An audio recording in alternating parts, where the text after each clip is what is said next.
እሺ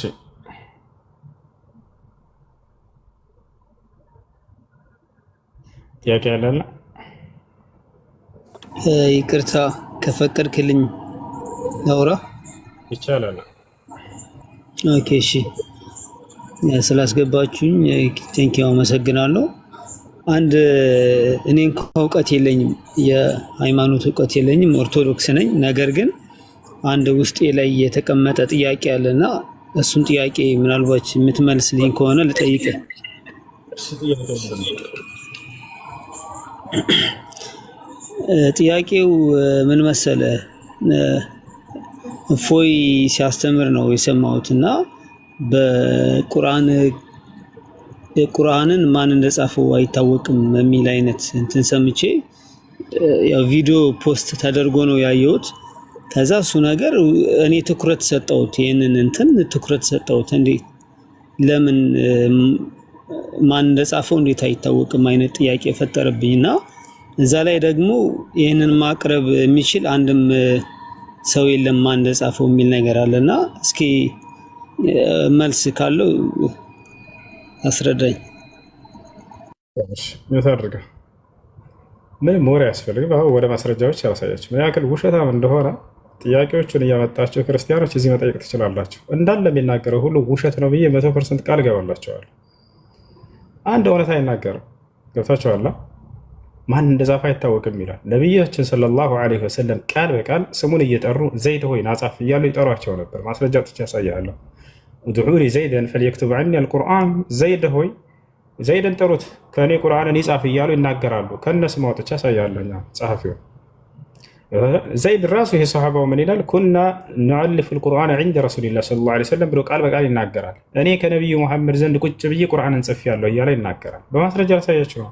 ጸሐፊው ራሱ እኔ ነኝ የጻፍኩት እያለ ይሄ ጸሐፊ ራሳቸው ነብያችን ሰለላሁ ዐለይሂ ወሰለም ናጻፍ እያሉ እያዘዙ ሲጽፍ እንደነበር ሙከሚል ይመቻል ለማውጣት። ኦኬ ቁጥሩን ለያዘው ይቅርታ፣ ቁጥሩን ለያዝ ምዕራፉን ንገረኝና ተጣላ አብሽር። ይመቻል ሙከሚል አውጣ እናሳያቸዋለን። እንዳለ የቁርአን ጸሐፊዎችን አውጣላችሁ። ሲጀበር በቅብብሎች ነው አንደስ ነው የሚሏችሁ፣ አንደስ ነው የሚሏችሁ። አንተ መልከቱ ጸሐፊው ራሱ ነብያችን ሰለላሁ ዐለይሂ ወሰለም ስሙን እየጠሩ እና ዘይድ ጻፍ ይሉታል። ይወታቸዋል። ዘይድም ራሱ ምን ይላል? እኔ ቁጭ ብዬ ከነብዩ መሐመድ ዘንድ ቁርአንን ስሰበስብ ስጽፍ ነበር ይላል።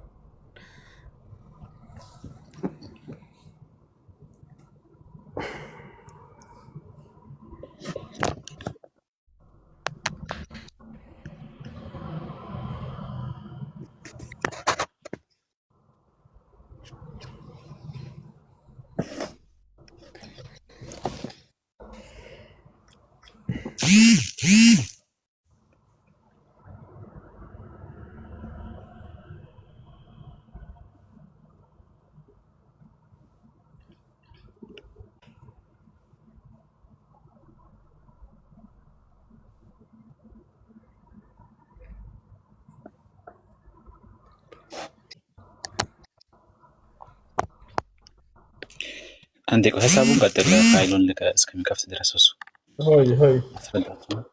እሺ እስከዛ እስከታጣ ድረስ የተወሰነ ስታቸው እና ቁጥሩን ያዘው። እሺ ባቢሎን ነው ስምህ? ባቢሎን እዚህ ጋር ለምሳሌ ያው ቡኻሪ 4990 ሙስሊም ላይ ደግሞ 1898 ስክሪንሻት አንሳ። እሺ ቆይ ላንሳ።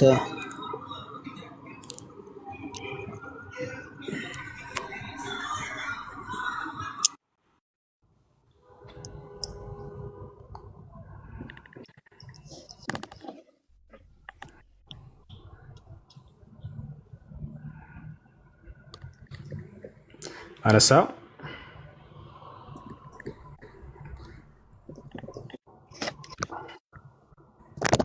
እሺ ወታል መሰለኝ። ያው አንሳውና እንትን በል። እዚህ ጋር ላሳያችሁ። እዚህ ቃል በቃል ነብዩ መሐመድ ሰለላሁ ዐለይሂ ወሰለም ሰውየውን እየጠሩ ናዛፍ ቁርአንን ያሉት አካል ነው። ለማ ነዘለት ላ የስተዊ ልቃዒዱን የቁርአን አንቀጽ በሚወርድ ጊዜ ወልሙጃሂዱነ ፊ ሰቢልላህ ቃለ ነቢ ስ ቢለውሒ ወደዋቲ ወልከቲፊ አው ልከቲፍ ثم ቃል እክቱብ ጻፍ እያሉት ያ ዘይድን ጥሩትና አሉ አስጠሩት ጻፍ እያሉ ሲያዙት ያውቃል በቃል አንደኛ ይሄ ነው። ነቢያችን ሰለላሁ ዐለይሂ ወሰለም ጸሐፊው ስሙን ነው የፈለጋችሁት አይደል? ያው ዘይድ ብሎ ቃል በቃል ተቀምጧል እና ጻፍ እያሉ ያዘዙት ነው። ዘይድ ራሱን ጻፍኩኝ ብሏል ወይ? አዎ ብሏል። ነው ላሳያችሁ። ራሱ ዘይድ እኔ ጽፍ ነበር ሰበስብ ነበር ቁጭ ብዬ ካጠገባቸው ከነብዩ ሰለላሁ ዐለይሂ ወሰለም ስር እንዳለ ላሳያችሁ። ኩና ኑአሊፉ አልቁርአን ዐንደ ረሱሊላህ። የሚያሳዝነው ግን የመጽሐፍ ቅዱስ ጸሐፊ ማን እንደሆነ ራሱ አይታወቅም። ወደ እሱ እንመጣለን ገና መረዳት ለሚፈልግ ሰው። ያውና ዘይድ እዚህ ቦታ ላይ ምን ይላል? ኩና ኑአሊፉ አልቁርአን ዐንደ ረሱሊላህ ከነቢዩ ሙሐመድ ሰለላሁ ዐለይሂ ወሰለም ዘንድ ቁርአንን እንጽፍ ነበር ይላል ቃል በቃል። ከነቢዩ ሰለላሁ ዐለይሂ ወሰለም ዘንድ ቁጭ ብሎ ቁርአንን ሲጽፍ እንደነበር ያውና ቲርሚዚ 3954 ላይ ታገኝታላችሁ። ይሄ ነው ነቢያችን ሰለላሁ ዐለይሂ ወሰለም ቃል በቃል ምን ይላሉ? ከእኔ አንደበት የምትሰሙትን ጻፉ ብለው ሁሉንም ሰሃቦች ደግሞ ያዟቸዋል። ስለዚህ ሁሉም ጸሐፎች እነዚያ ሁሉ ሰሃቦች ጽፈዋል ማለት ትችላላችሁ። ምክንያቱም ያዟቸዋል፣ ጻፉ እያሉ ያዟቸው ነበር። ተኽሪጅ ሐዲስ ላሳያችሁ። ከእኔ አንደበት የምትሰሙትን ጻፉ ይሏቸው ነበር ቁርአን እየነገሯቸው። ፈኢነሁ ላ የኽሩጁ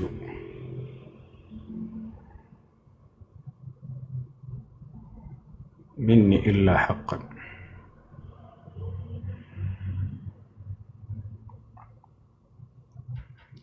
ያው እንደዚህ ጋር ይህ ጸሐፊ ደግሞ ምን ይላል? ከነቢዩ መሐመድ አንደበት የምሰማውን ሁሉ ጽፌአለሁ ይላል። እዚህ ጋር ደግሞ ተመልከቱ። ሰለላሁ ዐለይሂ ወሰለም ከአንደበታቸው የሚወጣው ምንድን ነው? አላህ ቃል በቃል ሙሐመድ ከራሱ አንዳችን አይናገርም ከኔ ዘንድ የሚተላለፍለትን ራእያ ላይ ይናገራል። ይህ ደግሞ አብደላህ ብን ዐምር የተባለ ሰሓባ ነው። ምን ይላል? ኩንቱ አክቱቡ ኩል ሸይእን አስመዑሁ ሚን ረሱሊላህ ሰለላሁ ዐለይሂ ወሰለም ከነቢዩ አንደበት የምሰማውን ሁሉ ጽፌአለሁ ብሎ ተናግሯል። እዚህ ጋር ስሙ ማን ነው? ያው አብደላህ ብን ዐምር ከአንደበታቸው የሰማሁትን ሁሉ ጽፌአለሁ እያለ የመሰከረ ሰሓባ ነው። ደግሞ የቱ ጋር ታገኝታላችሁ? ምንጩ አቡ ዳውድ 3646 ላይ ታገኝታላችሁ። ከነቢዩ ሰለላሁ ዐለይሂ ወሰለም ከአንደበታቸው የምሰማውን ሁሉ ጽፌአለሁ ይላል። ይታያቸዋል። በአማርኛ ልቀይርላችሁ ክርስቲያኖች። ከአላህ መልእክተኛ ሰለላሁ ዐለይሂ ወሰለም የሰማሁትን ሁሉ ጽፍ ነበር አለ። የሰማሁትን ሁሉ ጽፍ ነበር ከነብዩ ሰለላሁ ዐለይሂ ወሰለም አንደበት። ያው ወደ አማርኛ ቀየርኩላቸው። ይሄ ነው። ሌላም ልጨምርላችሁ። ነቢያችን ሰለላሁ ዐለይሂ ወሰለም ከእኔ ቁርአንን ጻፉ እያሉ ቃል በቃል ያዘዙባቸውን ደግሞ ርስታቸው ሰሃቦቻቸውን ሁሉ ላ ተክቱቡ ዐኒ ገይረ አልቁርአን ከቁርአን በስተቀር ከእኔ አንደበት እንዳትጽፉ ይሏቸዋል። ቁርአንን ጻፉ እንዳላቸው ትረዳላቸው ማለት ነው። ያው ነቢያችን ሰለላሁ ዐለይሂ ወሰለም ምን ይላሉ? እዚህ ጋር ደግሞ ያዘት ይሄን ምንጭ። ይሄ ደግሞ ሌላ ሰሃባ ነው፣ አቡ ሰዒድን አልኹድሪ ይባላል። ምንጩ ሰሒሁ ሙስሊም 3004 ላይ ታገኛላችሁ። ምን አሉ አለ ነብዩ ሰለላሁ ዐለይሂ ወሰለም? ላ ተክቱቡ ዐኒ ሸይአን ገይረ አልቁርአን ከእኔ ከቁርአን በስተቀር ሌላ ምንም እንዳትጽፉ ቁርአን ነው የምትጽፉ ይሏቸው ነበር። ፈመን ከተበ ዐኒ ገይረ አልቁርአን ፈልየምሕሁ ከእኔ ከቁርአን ውጭ ሌላን የጻፈ ሰው ካለ ያብሰው ይላሉ። እንዳለ የጽፉ ነበር ሰሃቦች ቁርአንን ጻፉ እያሏቸው። ወሐዲሱ ዐኒ ወላ ሐረጅ ከእኔ ዘግቡ ሐዲስን። እዚህ ቦታ ላይ ሐዲስን አትጻፉ እያሏቸው እንዳይመስላቸው ከቁርአን ውጭ እንዳትጽፉ ሲሉ ጊዜ፣ ምክንያቱም ሐዲስን ዘግቡ እያሏቸው ነው። ነገር ግን ምን እያሉ ነው? ነብዩ ሰለላሁ ዐለይሂ ወሰለም ሰሃቦች ቁርአንን ከጻፉ በኋላ ከጎን ትንታኔ ብለው ከዚያ ላይ እንዳይጽፉ እየከለከሏቸው ነው። ሌላው ሰው አዲስ የሚመጣ ሰው ቁርአን መስሎት የነሱ ትንታኔ እንዳይሸወድ እንዳይጭበረበር ዘንድ ሌላ እንዳትጨምሩ እያሉ እየከለከሏቸው ነው። ቁርአን ላይ ገብታችኋል። ወሐዲሱ ዐኒ ከእኔ ሐዲስንም ዘግቡ ለሌሎች አሉ። አያችሁ፣ ቁርአንንም ሐዲስንም ከነብዩ ሰለላሁ ዐለይሂ ወሰለም የራሳቸው ሰሃቦች ናቸው ሲጽፉልን የነበረው። ወላ ሐረጅ ወመን ከዘበ ዐለየ ሙተዐሚደን ፈልየተበወእ መቅዐደሁ ሚነናር አሉ። አውቆ ሆን ብሎ በእኔ ላይ የዋሸ ደግሞ ከወዲሁ እሳትን መቀመጫ ላይ እሳትን ያዘጋጅ ብሎ ተናገሩ። ስለዚህ እነዚህ ሁሉ ሰሃቦቻቸው ቁርአን ይጽፉ ነበር። ወደ አማርኛ ልቀይርላችሁ። ከቁርአን ወደ አማርኛ ልቀይርላችሁ ክርስቲያኖች፣ ያው ከቁርአን በስተቀር ስለ እኔ ምንም አትጻፉ ይሏቸዋል። ከቁርአን ውጪ ስለ እኔ ሌላ ማንኛውም ነገር የሚጽፍ ሁሉ ይሰርዛሉ። ቁርአንን ጻፉ ይሏቸው ነበር። ስለ እኔ ምንም ጉዳት ሳይደርስ ይተረክ ወይም ተርኩ ሐዲትን እያላቸው ነው። ስለ እኔ ሆን ብሎ የሚዋሽ ሁሉ በገሃነም እሳት ውስጥ ቦታውን ያዘጋጃሉ። እንደ አጠቃላይ ቁርአን እንዲጽፉ እያዘዟቸው ነው ሰሃቦች። ስለዚህ ይህዳው የምትጨምሩላቸው ካለ ሙከሚል ይመቻል ወይም ኤልያስ ይመቻቸዋል። የምትጨምሩላቸው ካለ ደግሞ እናንተ ጨምሩላቸው።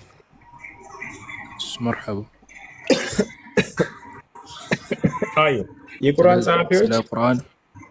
ጸሐፊዎች አንድ ስማቸው ነው ማየት የሚፈልጉት። እነሱን ወጣ ወጣ እያደረግ እንትን ለማለት ባቢሎን ማየት ይፈልጋልና ቁጥሮቹን አሳየ። ኦኬ ድምጼ ይሰማል? ይሰማል። እየተከታተልኩ ነው። ቁጥሩንም ይዤዋለሁ። ያው ደስ ብሎኛል። በደንብ እያስረዳኝ ነው። በደንብ ደግሞ ሌላ ተጨማሪ ነገሮች ካሉ ብታሳየኝ ደስ ይለኛል። አብሽር ይጨምርልሃል። ኤልያስ ጨምርለት የተወሰነ ይሰማል አይደለ? ባቢሎን አለ ይሰማል። ለምሳሌ አሁን ዛዱል መዓድ ላይ የኢብኑል ቀይም ኪታብ ላይ እነዚህ አሁን የቁርአን ጸሐፊያን ናቸው። እነዚህ ሁሉ ማለት ነው። ወጥቷል። እዚህ ጋር ፈስሉን ፊ ኪታቢሂ አለ ስለ ነብዩ መሐመድ ሰለላሁ ዐለይሂ ወሰለም እያብራራ መጣና እዚህ ጋር ደግሞ ወህይን የጻፉ ሰዎች እነማን እንደሆኑ እየጠቀሰ ነው። አይተዋል። አቡበከር፣ ዑመር፣ ዑስማን፣ አሊ፣ ዙበይር፣ ዓምር ብን ዓስ እንዳለ ዘይድ ብን ሳብት አይተዋል። ከዛ በኋላ እንደው ምን አለ ወካነ አልዘሙሁም لهذا الشأن واخصهم እነዚህ ሁላ ጸሐፊያን ናቸው። المغيرة وعبدالله بن رواحة وخالد بن ሁሉም እነዚህ ጠቀሰና ዘይድ ደግሞ እንደውም ዋነኛው ነው ብሎ ጠቀሰ። አይተዋል። እዚህ ጋር ሌሎችን ወደስተ ይህንም ኪታብ ላይ الآداب الشريعة وقد كتب لرسول الله صلى الله عليه وسلم جماعة وقد كتب لرسول الله صلى الله عليه وسلم جماعة منهم ለመልእክተኛው ሰለላሁ ዐለይሂ ወሰለም ብዙ ጸሐፊያኖች ነበሯቸው ወህይን የሚጽፉ ማለት ነው። ሚንሁም አለና ከነሱ መካከል ኡበይ ቢን ከዕብ ወዘይድ ቢን ሳቢት ወዓሊ ወዑስማን አይተሃል ወሐንዘላ አልአሰዲ ወሙዓዊያ ወዓብደላህ ቢን አርቀብ እነዚህ ጸሐፊያን ናቸው የቁርአን አይተሃል። በርካታ ጸሐፊያን ማለት ነው። ሌሎችንም ማስረጃው ተጠቅስልህ ይችላል። እነዚህንም ማየት ይችላል። አሁን እኔ ከዚህ ጋር እየጠየኳችሁ ለምን መሰለህ ድምጽ የሚሰማ ከሆነ ኔትወርክ እያስቸገረኝ ነው። እኔ ይሄንን ጥያቄ የጠየኳችሁ ምክንያቱም ራሴን ከኩዌሽን አልፈልግም አእምሮዬ ውስጥ ማለትና ይሄን ነገር ወስጄ ሪከርድ አድርጌዋለሁ። ከእሱ ራሱን ልጠይቀው ፈልጌ ነው ማለት እውነቱን ማወቅ ስለምፈልግ እፎይን ራሱ ማለት መልሱን ወስጄ ይሄ መልስ ነው ብዬ ኦኬ እንደዛ ማድረግ ከፈለገ እሱ ተሳስተዋል ብሎ የሚያስብ ከሆነ መምጣት ይችላልና ማውራት ይችላል ከኛ ጋር። እኔ አይቆምም እንደዛ ጥያቄ ነው የፈለኩት። እኛ ጋር በጭራሽ ይችላል። እንደፈለግ መጠየቅም ትችላለህ። አወራለሁ ከነሱ ጋር የማውራት ብቃቱ አለኝ ካለ ደግሞ የፈለገ ሳለ እኛ ዝግጁ ነን። ስለ ቁርአንና ስለ ባይብል ጸሐፊያን ይኸው እኔ ንገረው ሪከርድ አድርገና ስጠው። ስለ ቁርአንና ስለ ባይብል ጸሐፊያን አወራለሁ ምትል ከሆነ ኤልያስ ይፈልጋል ብለህ ንገረው። አይታ ባይብል ጸሐፊያኑን አይታወቁ ማንም ሰነድ አይደለም ማለት ነው። ሰነዱ አይደለም ሰነዱን ጸሐፊያኖቹ እንኳን በግልጽ መልኩ እንደማይታወቁ በጣም በርካታ ስኮላሮች የገለጹበትን እኔ ከባይብል ማብራሪያዎች እንኳን ሰጣለሁ። ኪዳን ማብራሪያ ላይ ለምሳሌ ኦሪትን ማን እንደጻፈው አይታወቅም ይላል። መዝገበ ቃላት ላይ እነ መጽሐፈ ኢዮብን ሌሎችንም ማን እንደጻፋቸው አይታወቅም ጭራሽ ብሎ ነው ስኮላሮች የሚያስቀምጡት። አይታላ የቁርአን ጸሐፊያን ከሮ ጀምሮ በሐዲስም በታሪክ አሁን ዛዱል መዓድን አሳይቻለሁ። ሌሎችንም መዛግብት አሳይሃለሁ። በርካታ ጸሐፊያን እንዳሉ በትክክለኛ ሰነድ የተረጋገጠ ማስረጃዎች ነው ያሉት።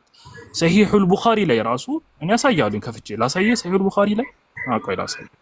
ኦኬ አሳየኝ። እሱ ላሳየህ። ሰሂሁል ቡኻሪ ላይ ሰሂሁል ቡኻሪ ላይ አይተሃል።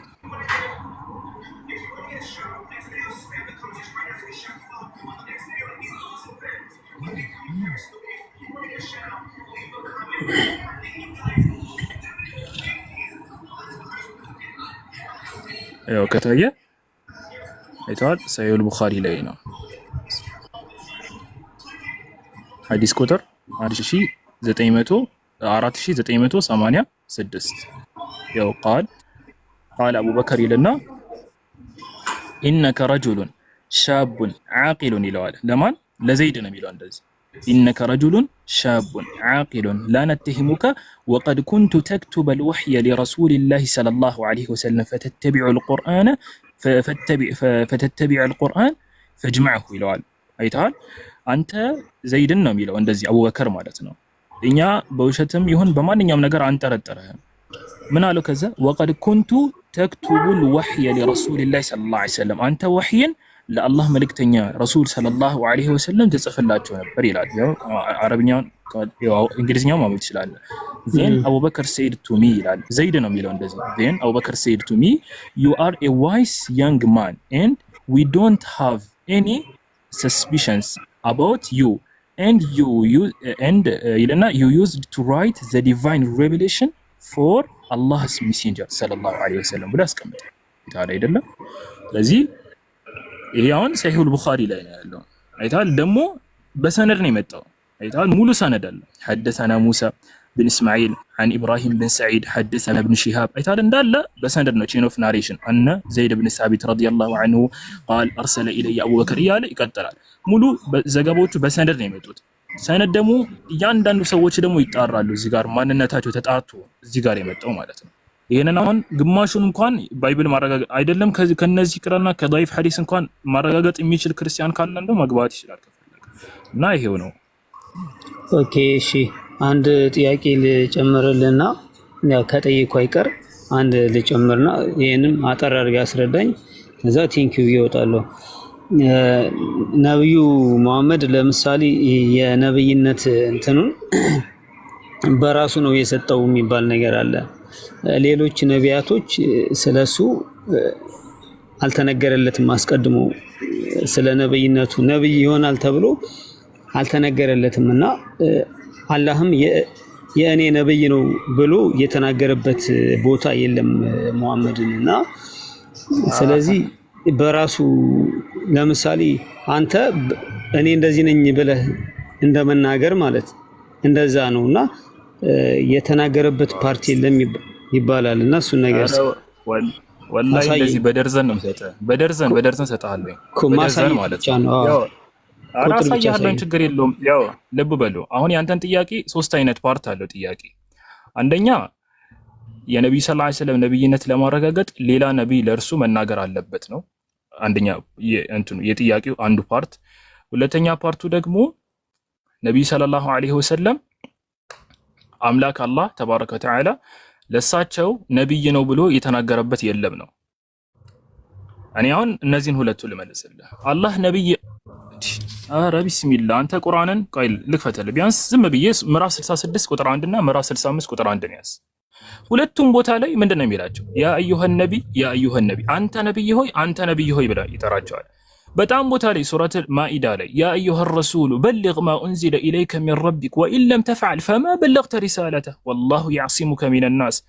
አረ በጣም በርካታ ቦታዎች ላይ ያ አዩሃ ነብዩ ሊመ ተሐሪሙ ማ አሐለላሁ ለክ ያ አዩሃ ነብዩ ኢዛ ጠለቅቱሙ ኒሳ ፈጠልቁሁነ ያ አዩሃ ነብዩ ኢና አሕለልና ለክ አዝዋጀከ ላት ያ አዩሃ ነብዩ ብዙ ቦታዎች ላይ ቁርአን ቦታዎች ላይ ማ ካነ ሙሐመዱን አባ አሐድ ሚን ሪጃሊኩም ወላኪን ረሱለላሂ ወኻተመ ነብይን وكان الله بكل شيء عليما محمد رسول الله والذين معه أشداء على الكفار رحماء بينهم وما محمد إلا رسول قد خلت من قبله الرسل أفإن مات أو قتل በጣም በርካታ ቦታዎች ላይ አንተ የአላህ መልእክተኛ አንተ አይገርምህም? እንደውም አላህ ማለት ነው ቁርአን ላይ ስማኝ አንድ ነገር አላህ ቁርአን ላይ ማለት ነው ሙሉ 30ውን ጁዝ ቁርአን ብትመለከት እንዳለ ነብዩን ሰለላሁ ዐለይሂ ወሰለም የጠራቸው በስማቸው አይደለም በማዕረጋቸው አንተ ነብይ ሆይ እያለ ነው። ማንኛውም ቦታ በትከፍት ስለ ነብዩ አላህ ሲናገር አንተ ነብይ ሆይ ብሎ ነው የሚጠራቸው ሁሉም ቦታዎች ላይ ማለት ነው። አላህን ነብዩን ሰለላሁ ዐለይሂ ወሰለም በስማቸው ሙሐመድ ብሎ የጠራቸው ወላ አላህ ቁርአን ላይ ማለት 4 ቦታዎች ላይ ብቻ ነው። እነዚህ 4 ቦታዎችን እንኳን ብትመለከታቸው እዛው አስከትሎ የነብይነት ማረጋገጫቸውን ይሰጣቸዋል።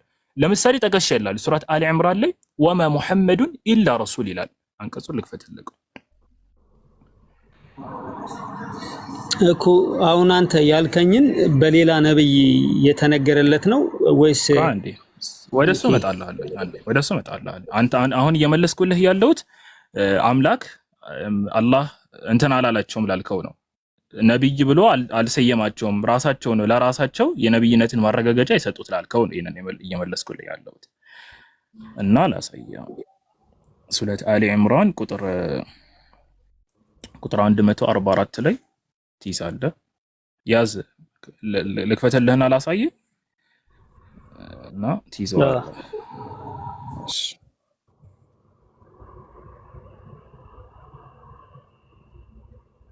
እንዳልገለጥ ደግሞ እሺ ሱረት አሊ ኢምራን ቁጥር 144 ላይ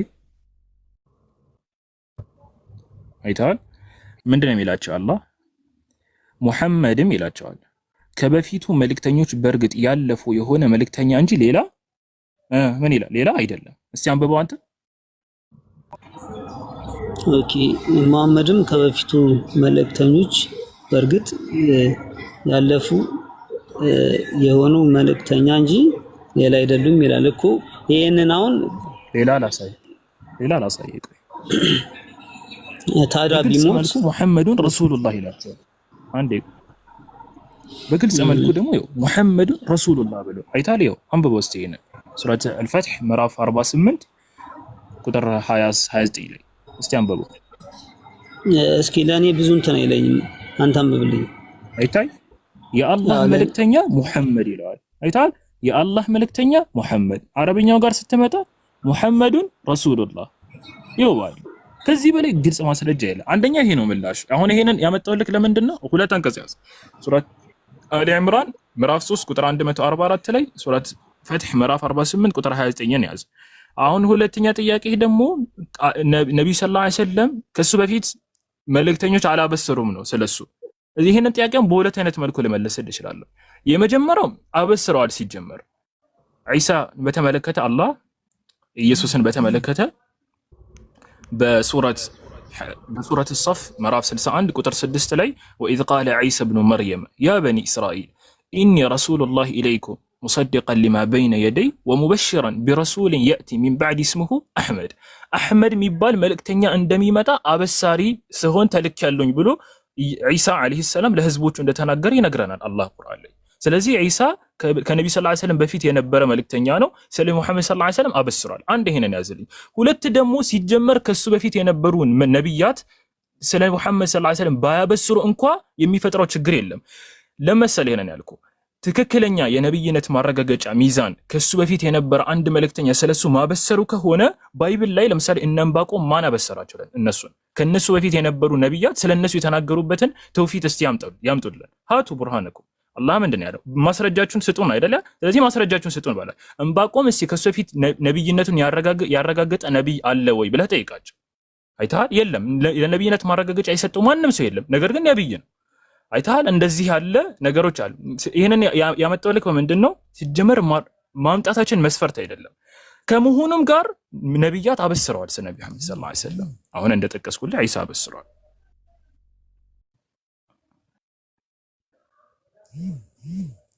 ግልጽ ነው አይደለም? አሁን ምን እንደሆነ ታውቃለህ?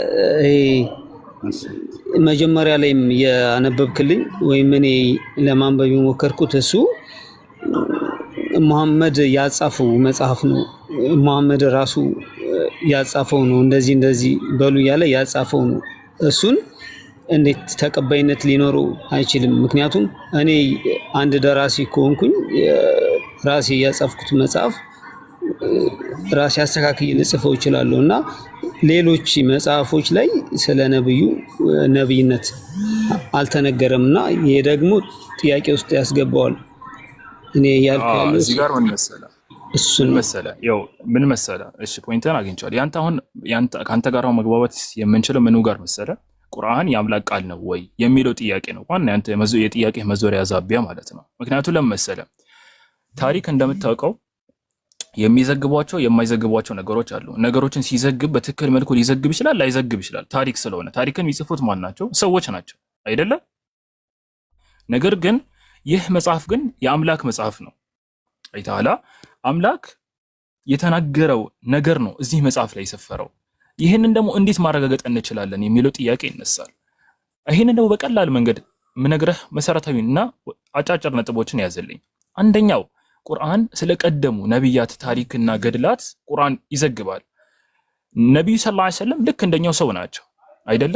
ነብዩ መሐመድ ሰለላሁ ዐለይሂ ወሰለም እስቲ አንድ ጥያቄ ልጠይቅ። ስለ ነብዩላህ ኢብራሂም፣ ስለ ነብዩላህ ኑህ፣ ስለ ነብዩ ሙሳ፣ ስለ ነብዩ ዒሳ እነሱን በተመለከተ ሲጀመር እዚህ ምድር ላይ ኤግዚስት እንዳደረጉ እንኳን አይደለም ይቅርና ነብይ ስለሆኑ ስላደረጉት ተግባራት ይቅርና ኤግዚስት ማድረጋቸውን እንኳን እንዴት ሊያውቁ ይችላሉ? እስቲ መልስልኝ አንተ።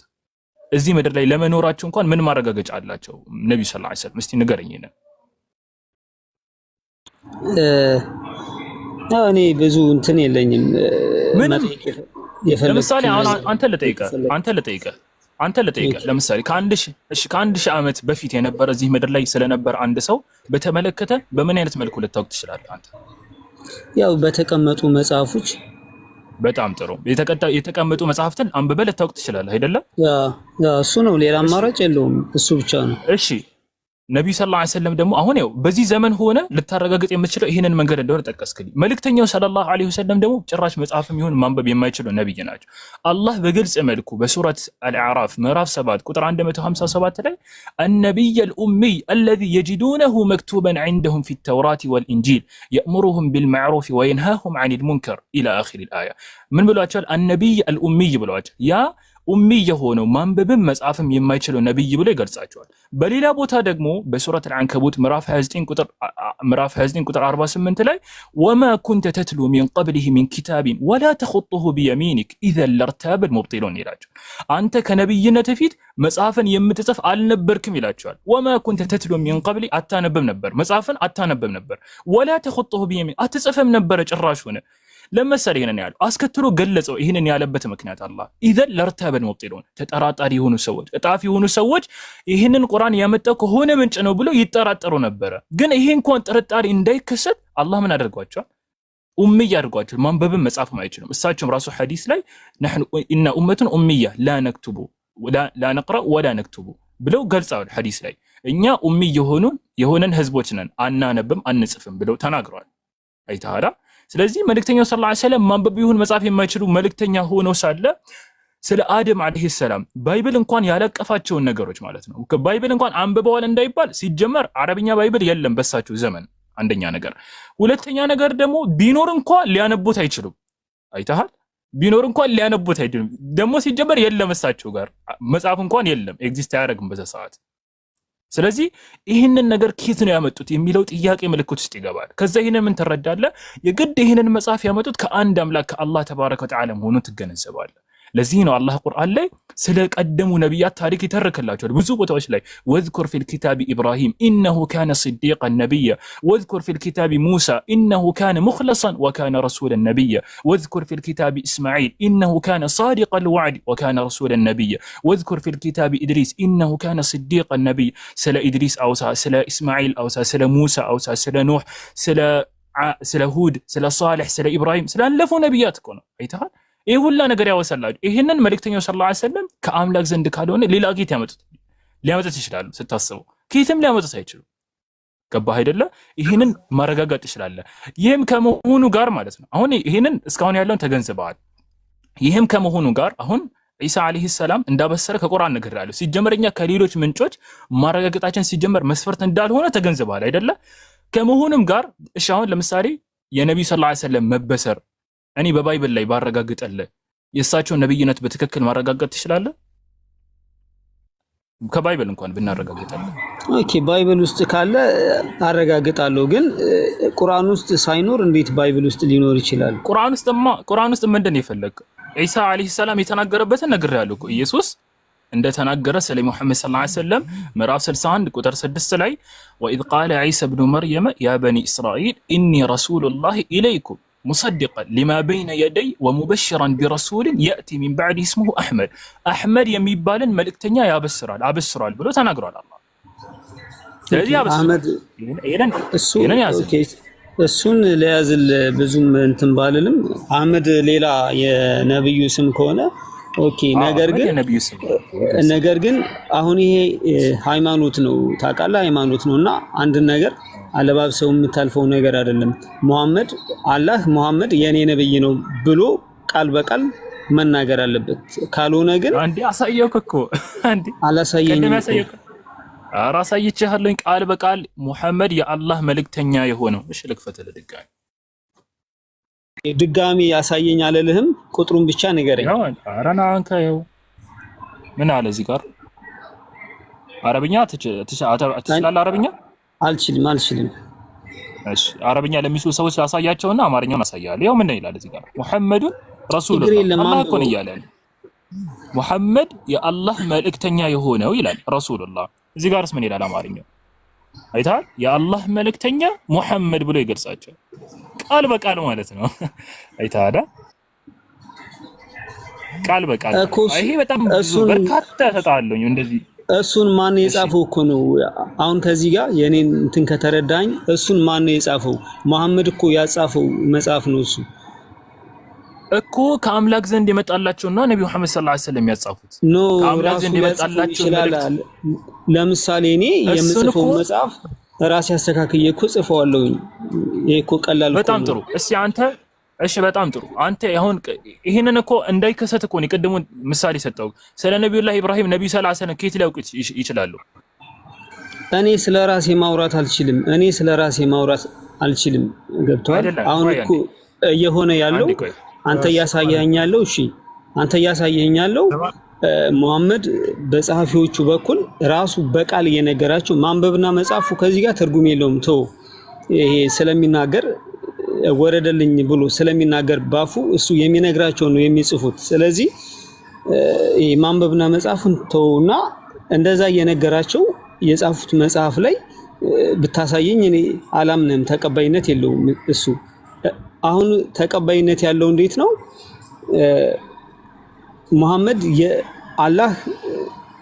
መሐመድ የኔ ነብይ ነው ብሎ በሌሎች ነቢያቶች አፍ ላይ መነገር አለበት። ይሄ በቃ ፋክት ነው። ከዚህ ውጭ ምንም እንትን የለውም። ባቢሎን ይሰማል። እሱን መስፈርት ከየት ነው ያገኘኸው? ምናልባት ክርስቲያን እና መሰርከኝ የሆነ መሰረት ይኖርሃል። ስለ አንድ ነብይ ቀድሞ አምላክ ባለፈው ነብይ በቀደመው ነብይ በኩል መናገር አለበት። ካልሆነ ያን ነብይ አልቀበልም ካልክ መጽሐፍ ቅዱስ ላይ በርካታ ነብያቶችን ትጥላቸዋለህ ማለት ነው። ለምሳሌ ሙሴ ነብይ ነው ብለህ ታምናለህ አይደል? ባቢሎን ሙሴ አምናለሁ። እሺ ከሙሴ በፊት ሙሴ ነብይ ነው ብሎ ትንቢት የተናገረ ነብይ አለ? እሱ ነው እንጂ አላውቅም። ባይብል ላይ ብዙ እንትን የለም። እሺ የለም። እያስረዳንህ እንድንሄድ በኋላ ላይ እንመጣለን። ችግር የለውም። የለም መጽሐፍ ቅዱስ ላይም እንዲህ አይነት መስፈርት የለም። ከኦሪት ዘፍጥረት እስከ ራዕይ ድረስ ስለ አንድ ነቢይ እውነተኛ ነቢይነቱ ይታመን ዘንድ ከእርሱ በፊት የነበረ ነቢይ መመስከር አለበት የሚል መስፈርት የለም። አንደኛ እሱ ነው። ሁለተኛ ይሄን መስፈርት ካላደረገን ካላችሁ መጽሐፍ ቅዱስ ላይ ያሉ ነቢያቶች ሁሉ እንዳለ ሐሰተኛ ይሆናሉ። ዕንባቆም የሚባል ነቢይ አለ መጽሐፍ ቅዱስ ላይ። ጭራሽ መጽሐፍ ቅዱስ ላይ የጻፈው መጽሐፍ አለ ትንቢተ ዕንባቆም። ይህ ነቢይ ከእርሱ በፊት ነቢይ ነው ብሎ የተናገረ አለ ወይ? ላ የለም በፍጹም። አብዲዮ የሚባል ነቢይ አለ መጽሐፍ ቅዱስ ላይ። መጽሐፍ አብዲዮ የሚል ሁሉ ጽፏል መጽሐፍ ቅዱስ ላይ። ይሄ ነቢይ እንደሆነ ከእርሱ በፊት የተናገረለት አለ ወይ? ላ የለም በፍጹም። አያ እንዳለ ነቢያቶች ከእነርሱ በፊት ያለው የተናገረላቸው የሉም። ይሄ ነው። ይሄ መስፈርት አይሆንም። ታዲያ የአንድ ነቢይ የእውነተኛ ነቢይነት የሚመሰክረው በምንድን ነው ከተባለ እንደው ክርስቲያን ስለሆንክ እንደ መጽሐፍ ቅዱስ ላስረዳ። አይሁዶች ኢየሱስ ክርስቶስን መሲህ መሆኑን ክደው ነበር አይደለ? ባቢሎን ክርስቶስ መሆኑን በካዱት ጊዜ እንዴት ማመን እንዳለባቸው መስፈርት አስቀመጠላቸው። እኔን እንኳን ባታምኑኝ አባቴ በእኔ በኩል የሚሰራውን ስራ አይታችሁ ልታምኑኝ ይገባ ነበር ይላቸዋል አይደለ?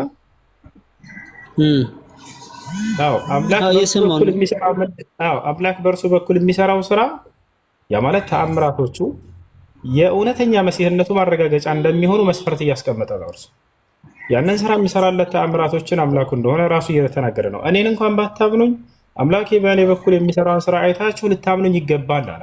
አሁን ትክክለኛ መሲህነቱን ለማረጋገጥ እርሱ ተአምራቶችን ሰርቶ ሊያሳያቸው ይገባል። ያንን ካዩ ማመን እንዳለባቸው መሲሁ እያረጋገጠ ነው። ታዲያ ነቢዩ መሐመድ ሰለላሁ ዐለይሂ ወሰለም እውነተኛ ከአምላክ ዘንድ መላካቸውን ሊያረጋግጥ የሚችል ተአምራቶችን ሰርተዋል ወይ? ይሄ ነው የሚታየው። ገብተዋል አይደል? ሁለተኛ ነቢይ ትንቢትን ይናገራል። ያ ትንቢት ተናግሮ ተፈጽሟል ወይ? ከተፈጸመ የነቢይነቱ ማረጋገጫ ነው። ካልተፈጸመ ደግሞ ያ ወይም ትንቢትን የማይናገር ዝም ብሎ ከሆነ ይሄ ነብይ ሊሆን አይችልም ማለት ነው። ታዲያ ነብዩ ሰለላሁ ዐለይሂ ወሰለም ይሄን አድርገዋል ወይ? አዎ ክርስቶስ እውነተኛነቱን መሲህነቱን ለማረጋገጥ ያደረገው ተአምር መስራቱን ከሆነ በህዝቦቻቸው መካከል ያን ሰርቶ ካሳየ ነብዩ ሰለላሁ ዐለይሂ ወሰለም የነብይነታቸው ማረጋገጫ ልክ እንዲሁ በህዝቦቻቸው መካከል ተአምራቶችን ማድረጋቸው የነብይነታቸው እውነተኛነት ማረጋገጫ ይሆናል ማለት ነው። ገብቶሃል አይደል? ታዲያ ነብዩ መሐመድ ሰለላሁ ዐለይሂ ወሰለም ምን ተአምር አድርገዋል ከተባለ ከ1000 በላይ ተአምራቶችን አድርገዋል። ለናሙናነት ያክል የተወሰኑትን ልጥቀስልህ። جاء في البخاري ومسلم أن أهل مكة سألوا رسول الله صلى الله عليه وسلم أن يريهم آية فأراهم من شقاق القبر مرتين. بسؤال البخاري لا بسؤال مسلم لا نتزجبوا የመካ ሰዎች እንዳለ ተሰባስበው መጥተው ነብዩ ሰለላሁ ዐለይሂ ወሰለም አስተምሮ እንደጀመሩ ጠየቋቸው። እውነት አንተ የአምላክ መልእክተኛ ከሆንክ የአምላክ ነብይ ከሆንክ ተአምር ሰርተህ በመካከላችን እንድታሳየን እንሻለን አሉ። አያርላ فأراهم من شقاق القمر إلى الحديث ላይ የጨረቃንም መከፈል አሳያቸው ይላል። ወዲያው ነብያችን ሰለላሁ ዐለይሂ ወሰለም انظروا አሏቸው። እንግዲህ አሁንስ ተመልከቱ ወደ ጨረቃ ብለው አዘዟቸው። ወዲያው አይናቸውም እያየ ሰዎቹ فأراهم من شقاق القمر ጨረቃ ለሁለት ከፍላ አሳያቸው። ይህ ያደረጉት ተአምር ነው። አንደኛው ይሄን ተአምር ያደረገ ነብይ ያለው ከእርሳቸው በፊት ማንም የለም። ሁሉም ነብይ ሲያደርግ የነበረው ምድራዊ ተአምር ነው። እዚህ ምድር ላይ ወይ አይንን ይፈውሳሉ፣ ወይ ሙታን ያስነሳሉ፣ ወይ ሌላ ነገራቶች። ጨረቃን የከፈለ አንድ ነብይ የለም። የጅማዓ አንደኛው እርሱ ነው። ሁለተኛ ነብያችን ሰለላሁ ዐለይሂ ወሰለም ካደረጉት ተአምር መካከል ምንድነው? ሱሐቦቻቸው ውዱ ማድረጊያ ወይም መታጠቢያ ወይም የሚጠጡት ውሃ ባጡ ጊዜ በጣም በርካታ ሱሐቦች አማኞቻቸው መተው ጠየቋቸው። አንተ የአላህ መልእክተኛ ሆይ የዐሱር ሶላት ደርሶብናል፣ ውዱ ማድረጊያ ውሃ የለንም፣ የምንጠጣውም የምንታጠብበት የለንም፣ ወዴት እንዳሏቸው ነቢያችን ሰለላሁ ዐለይሂ ወሰለም ቢስሚላህ በአላህ ስም አሉና በጣቶቻቸው መካከል እንደዚህ ውሃ እንዲወጣላቸው አደረጉ ለህዝቦቻቸው። ይሄን የሚዘግቡት ይሄን ተአምር ያዩ የአይን እማኞች ይሄን ተአምር የተቋደሱ ውዱ ያደረጉ የተመለከቱ ናቸው። በጣቶቻቸውም ፈራኢና የንቡዕ ልማ ሚን በይኒ አሳቢዒህ አሉ ሲመሰከሩ፣ በጣቶቻቸው መካከልም ውሃ ሲወጣ ተመለከትን አሉ። ከዚህ ከጣቶቻቸው መካከል ሁላችንም ውዱ አደረግን አሉ እዚያ ያሉ ሰሓቦች ሁሉ። ይሄ ሁለተኛ ያደረጉት ተአምር ነው። ሌላ ነቢያችን ሰለላሁ ዐለይሂ ወሰለም ያደረጉት ተአምር ለጥቂት ሰው የሚበቃን ምግብ ለብዙ ህዝብ የመባረክን ተአምር ተሰጥተው ነበር። ይህም እንዲሁ ከዕለታት አንድ ቀን ነቢያችን ሰለላሁ ዐለይሂ ወሰለም ከ1400 እና 500 ከዚያ በላይ የሚሆኑ ሰሓቦቻቸው ጋር ስራ እየሰሩ ነበር፣ የኸንደቅ ጊዜ ማለት ነው። በዚህ ጊዜ መዲና አካባቢ ይዛው ስለነበረ ይህን ያየ ሰው አንድ ሰሓባ ከሰሓቦች መካከል ከነቢያችን ሰለላሁ ዐለይሂ ወሰለም ባልደረቦች መካከል የእርሳቸው መራብ ተመልክቶ ነበረ። በጣም ተርበዋል። ሳያቸው ጊዜ ስራ እየሰሩ ነው። ነብዩ ሰለላሁ ዐለይሂ ወሰለም አብረዋቸው ነቢያችን ሰለላሁ ዐለይሂ ወሰለም ሰሓቦቻቸውን ስራ አዘው እንደ ንጉሥ ሄደው ቁጭ የሚሉ አልነበሩ። አብረዋቸው ወርደው ይሰሩ ነበረ። ገብታችኋል? የኸንደቅ ጊዜ 40 የሆናቸው 10 ሜትር ቆፍሩ ብለው አዘዟቸው። ከነዚያ መካከል ራሳቸውን ቆጥረው አብረው ይቆፍሩ ነበር። ነብዩ ሰለላሁ ዐለይሂ ወሰለም ጭራሽ የሚከብዳቸው ኃይለኛ ድንጋይ በመጣ ጊዜ እርሳቸው ነበር የሚጠሩት። ጉልበት የ40 ሰው ጉልበት ተሰጥተው ነበር። አንቱ የአላህ መልእክተኛ እየቆፈረን ይሄ ቋት እንጂ ድንጋይ ያጋጠመን ምን እናድርግ ሲሏቸው ወዲያው መተው አንዴ ይመቱታል፣ ወዲያ ይፈርስ ነበር። በጣም ኃይለኛ ጉልበት ተሰጥተዋል። ገብታችኋል? ነቢያችን ሰለላሁ ዐለይሂ ወሰለም በዚህ ጊዜ ግን በጣም ተርበው በጣም ተጠምተው ተመለከተ አንድ ሱሐባ። ለምን ለነብዩ ሰለላሁ ዐለይሂ ወሰለም ምግብ አላመጣላቸውም ብሎ ይሄ ሰው ወደ ቤቱ ሄደ። ወደ ቤቱ ሄደና ሚስቱን ጠየቃት። ሚስቴ ሆይ የአላህ መልእክተኛ ተርበው ተመልክቻለሁኝ፣ ለእርሳቸው የምወስድላቸው ምግብ ስጭ እንጂ ቤት ካለ አላት። ሚስቱ ምን አለች? ቤት ውስጥ ምንም የሚበላ የሚቀመስ ነገር የለም አለችው። ነገር ግን ትንሽዬ ዱቄት አለች፣ እንዲሁም ትንሽዬ ግልገል አለች፣ ፍየል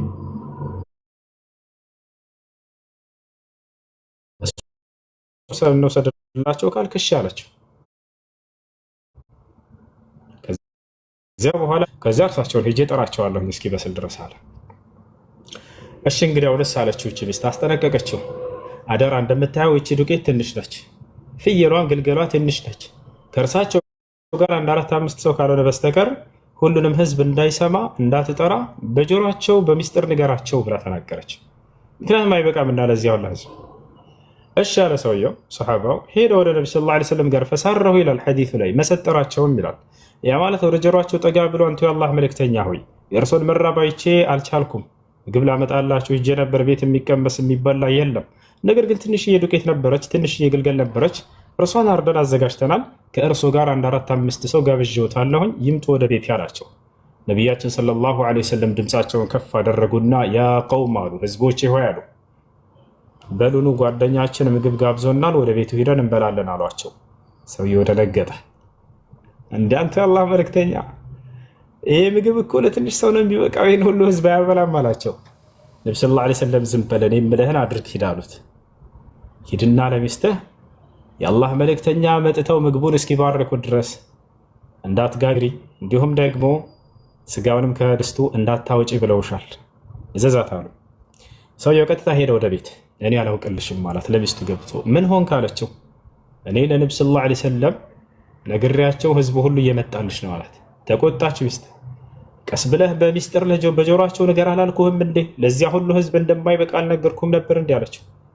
ቀድ ፈዐልቱ፣ ይሄን አድርጌያለሁኝ አድርጌያልሽኝም፣ ነገር ግን የአላህ መልእክተኛ ዱቄቱን ማን ነው የተቦካውን እንዳታወጭ እስክመጣ ድረስ እንዲሁም ደግሞ ከድስቱ እንዳታወጭ ስጋውን እስክመጣ ድረስ ብለዋል፣ የሚሆነውን እናያለን አላት። እሺ አለች። ፈጃአ ነቢይ ሰለላሁ ዐለይሂ ወሰለም ወአስሓበህ፣ ነቢያችን ሰለላሁ ዐለይሂ ወሰለም እና ሰሓቦቻቸው መጡ። ወደ 1400 የሚጠጉ ሰሓቦች ወዲያው ነቢያችን ሰለላሁ ዐለይሂ ወሰለም ወደ እኔ አምጦ የተቦካውን አሉ። ፈደዓ ወባረክ፣ ዱዓ አደረጉ፣ ጸሎት አደረጉ፣ ባረኩትም። ከዚያም በኋላ ድስቱን አምጡ አሉ፣ ተቀበሉ። ወደዓ ወባረክ፣ ጸሎት አደረጉ፣ ባረኩትም። አሁን እየጋገርሽ ቂጣውን አቀበይኝ አሏት። ቂጣውን ትጋግራለች፣ ለባሏ ትሰጣለች፣ ባሏ ለነቢ ሰለላሁ ዐለይሂ ወሰለም ይሰጣል። ነቢያችን ሰለላሁ ዐለይሂ ወሰለም አስተናጋጅ ሆኑ ለሰሓቦቻቸው። ነቢይ እንደዚህ ነው፣ ስለ ራሱ ህይወት የሚኖር አይደለም። ቁጭ ብሎ ተማሪዎቹን ያስተናግዳል፣ ያገለግላል። እታችሁ ከሆነ ክርስቲያኖች በዚሁ መጽሐፍ ቅዱስ ላይ ሐዋርያቶችን ከእግራቸው በታች ሆነው ያገለግላቸው ነበር። ነቢዩ ሰለላሁ ዐለይሂ ወሰለም በነቢያት መንገድ እንደዚሁ ነበሩ። እንደ ንጉሥ ራሳቸውን ልጥጥ አድርገው ነቢያቶች ዙፋን ላይ የሚቀመጡ አይደሉም። ገብታችኋል? ዝቅ ብለው ለሰሓቦቻቸው ያገለግላሉ። ነቢ ሰለላሁ ዐለይሂ ወሰለም ቂጣውን እየተቀበሉ በጭልፋ ስጋውን እየጨለፉ እያደረጉ ለእያንዳንዳቸው ሰሓቦቻቸው ሰጧቸው። ሁሉም በላ ጠገበ። ሁሉም በላ ጠገበ። ሰሓቦቹ የአይን እማኞች ይሄንን ተአምር ያዩ የመሰከሩ የተቋደሱ የበሉ ሲመሰክሩ ምን አሉ?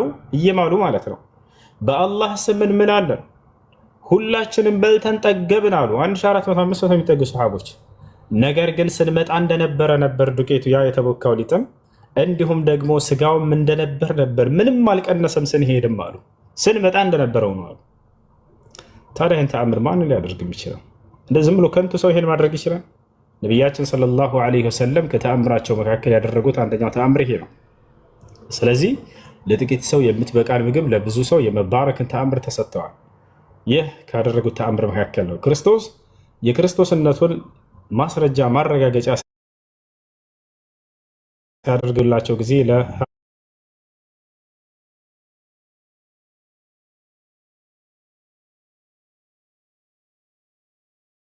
ለሐዋርያቶች ማናቸው ጊዜ ለሐዋርያቶች ማና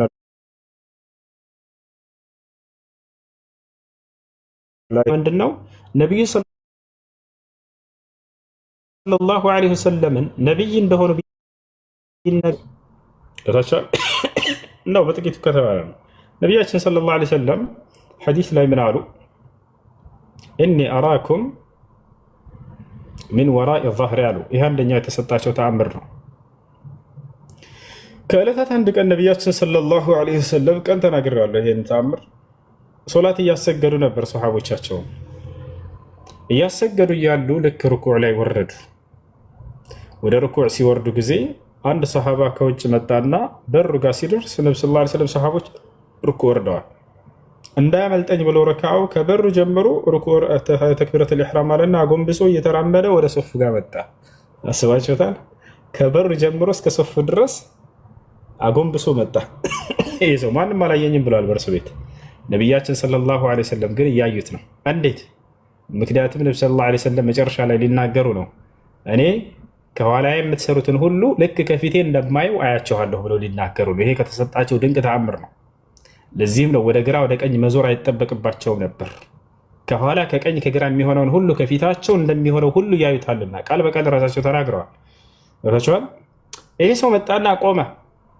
ሰግደው እንደጨረሰ ነቢያችን ሰለላሁ ዐለይሂ ወሰለም ዘወር አሉና ወደ ሰሓቦቻቸው ጠሩት። አንተኛውን አሉት። ወዲያው መጣ። ስትገባ ጊዜ ወደ መስጅድ ርኩዕ አድርገህ ከበሩ ጀምረህ አጎንብሰህ መተህ ቁመሃል አይደል አሉት። አዎ አለ። ፊት ለፊቴ እንታያላችሁ አሉ ነብዩ ሰለላሁ ዐለይሂ ወሰለም። አዎ እናያለን አሉ። ልክ ፊት ለፊቴ እንደማየው ሁሉ ከኋላ የምትሰሩትን ሁሉ አያቸዋለሁና ላ ተዑድ አሉት። ሁለተኛ እንዲህ አታድርግ ብለው ተናገሩት። ይህ هذه معجزة من معجزات النبي صلى الله عليه وسلم አሉ ኢማሙ አሕመድ። ሁሉም እንዳለ ዑለሞች ይህ ከተሰጣቸው አንድ ድንቅና ተአምር ነው አሉ። አንድ ተአምር ብሎ ማለት ልጆች ትርጉም እንድታውቁ ዘንድ ከሰው ህግና ልማድ ወጣ ያለ ተግባር ማለት ነው። የሰው ህግና ልማድ ጥሶ የሚመጣ ነገር ማለት ነው።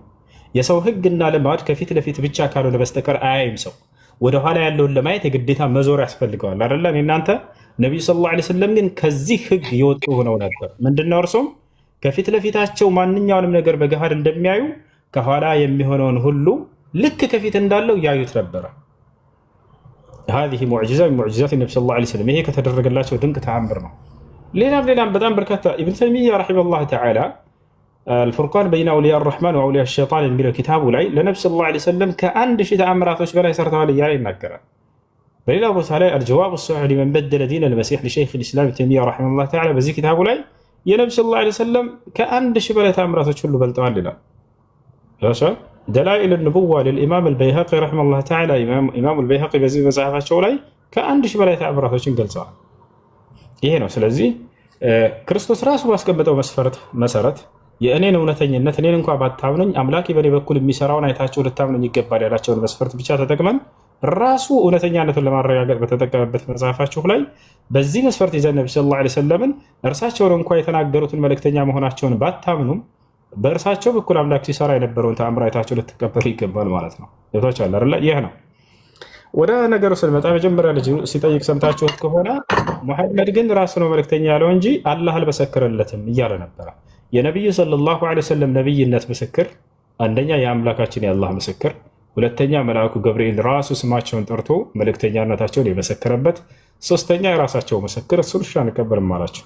አራተኛ የሶሐቦቻቸው በአይን እማኝ የነበሩ ሶሐቦቻቸው መጥተው ተአምሩን አይተው ትንቢታቸው ሲፈጸም አይተው የመሰከሩ የአይን እማኞች ማለት ነው።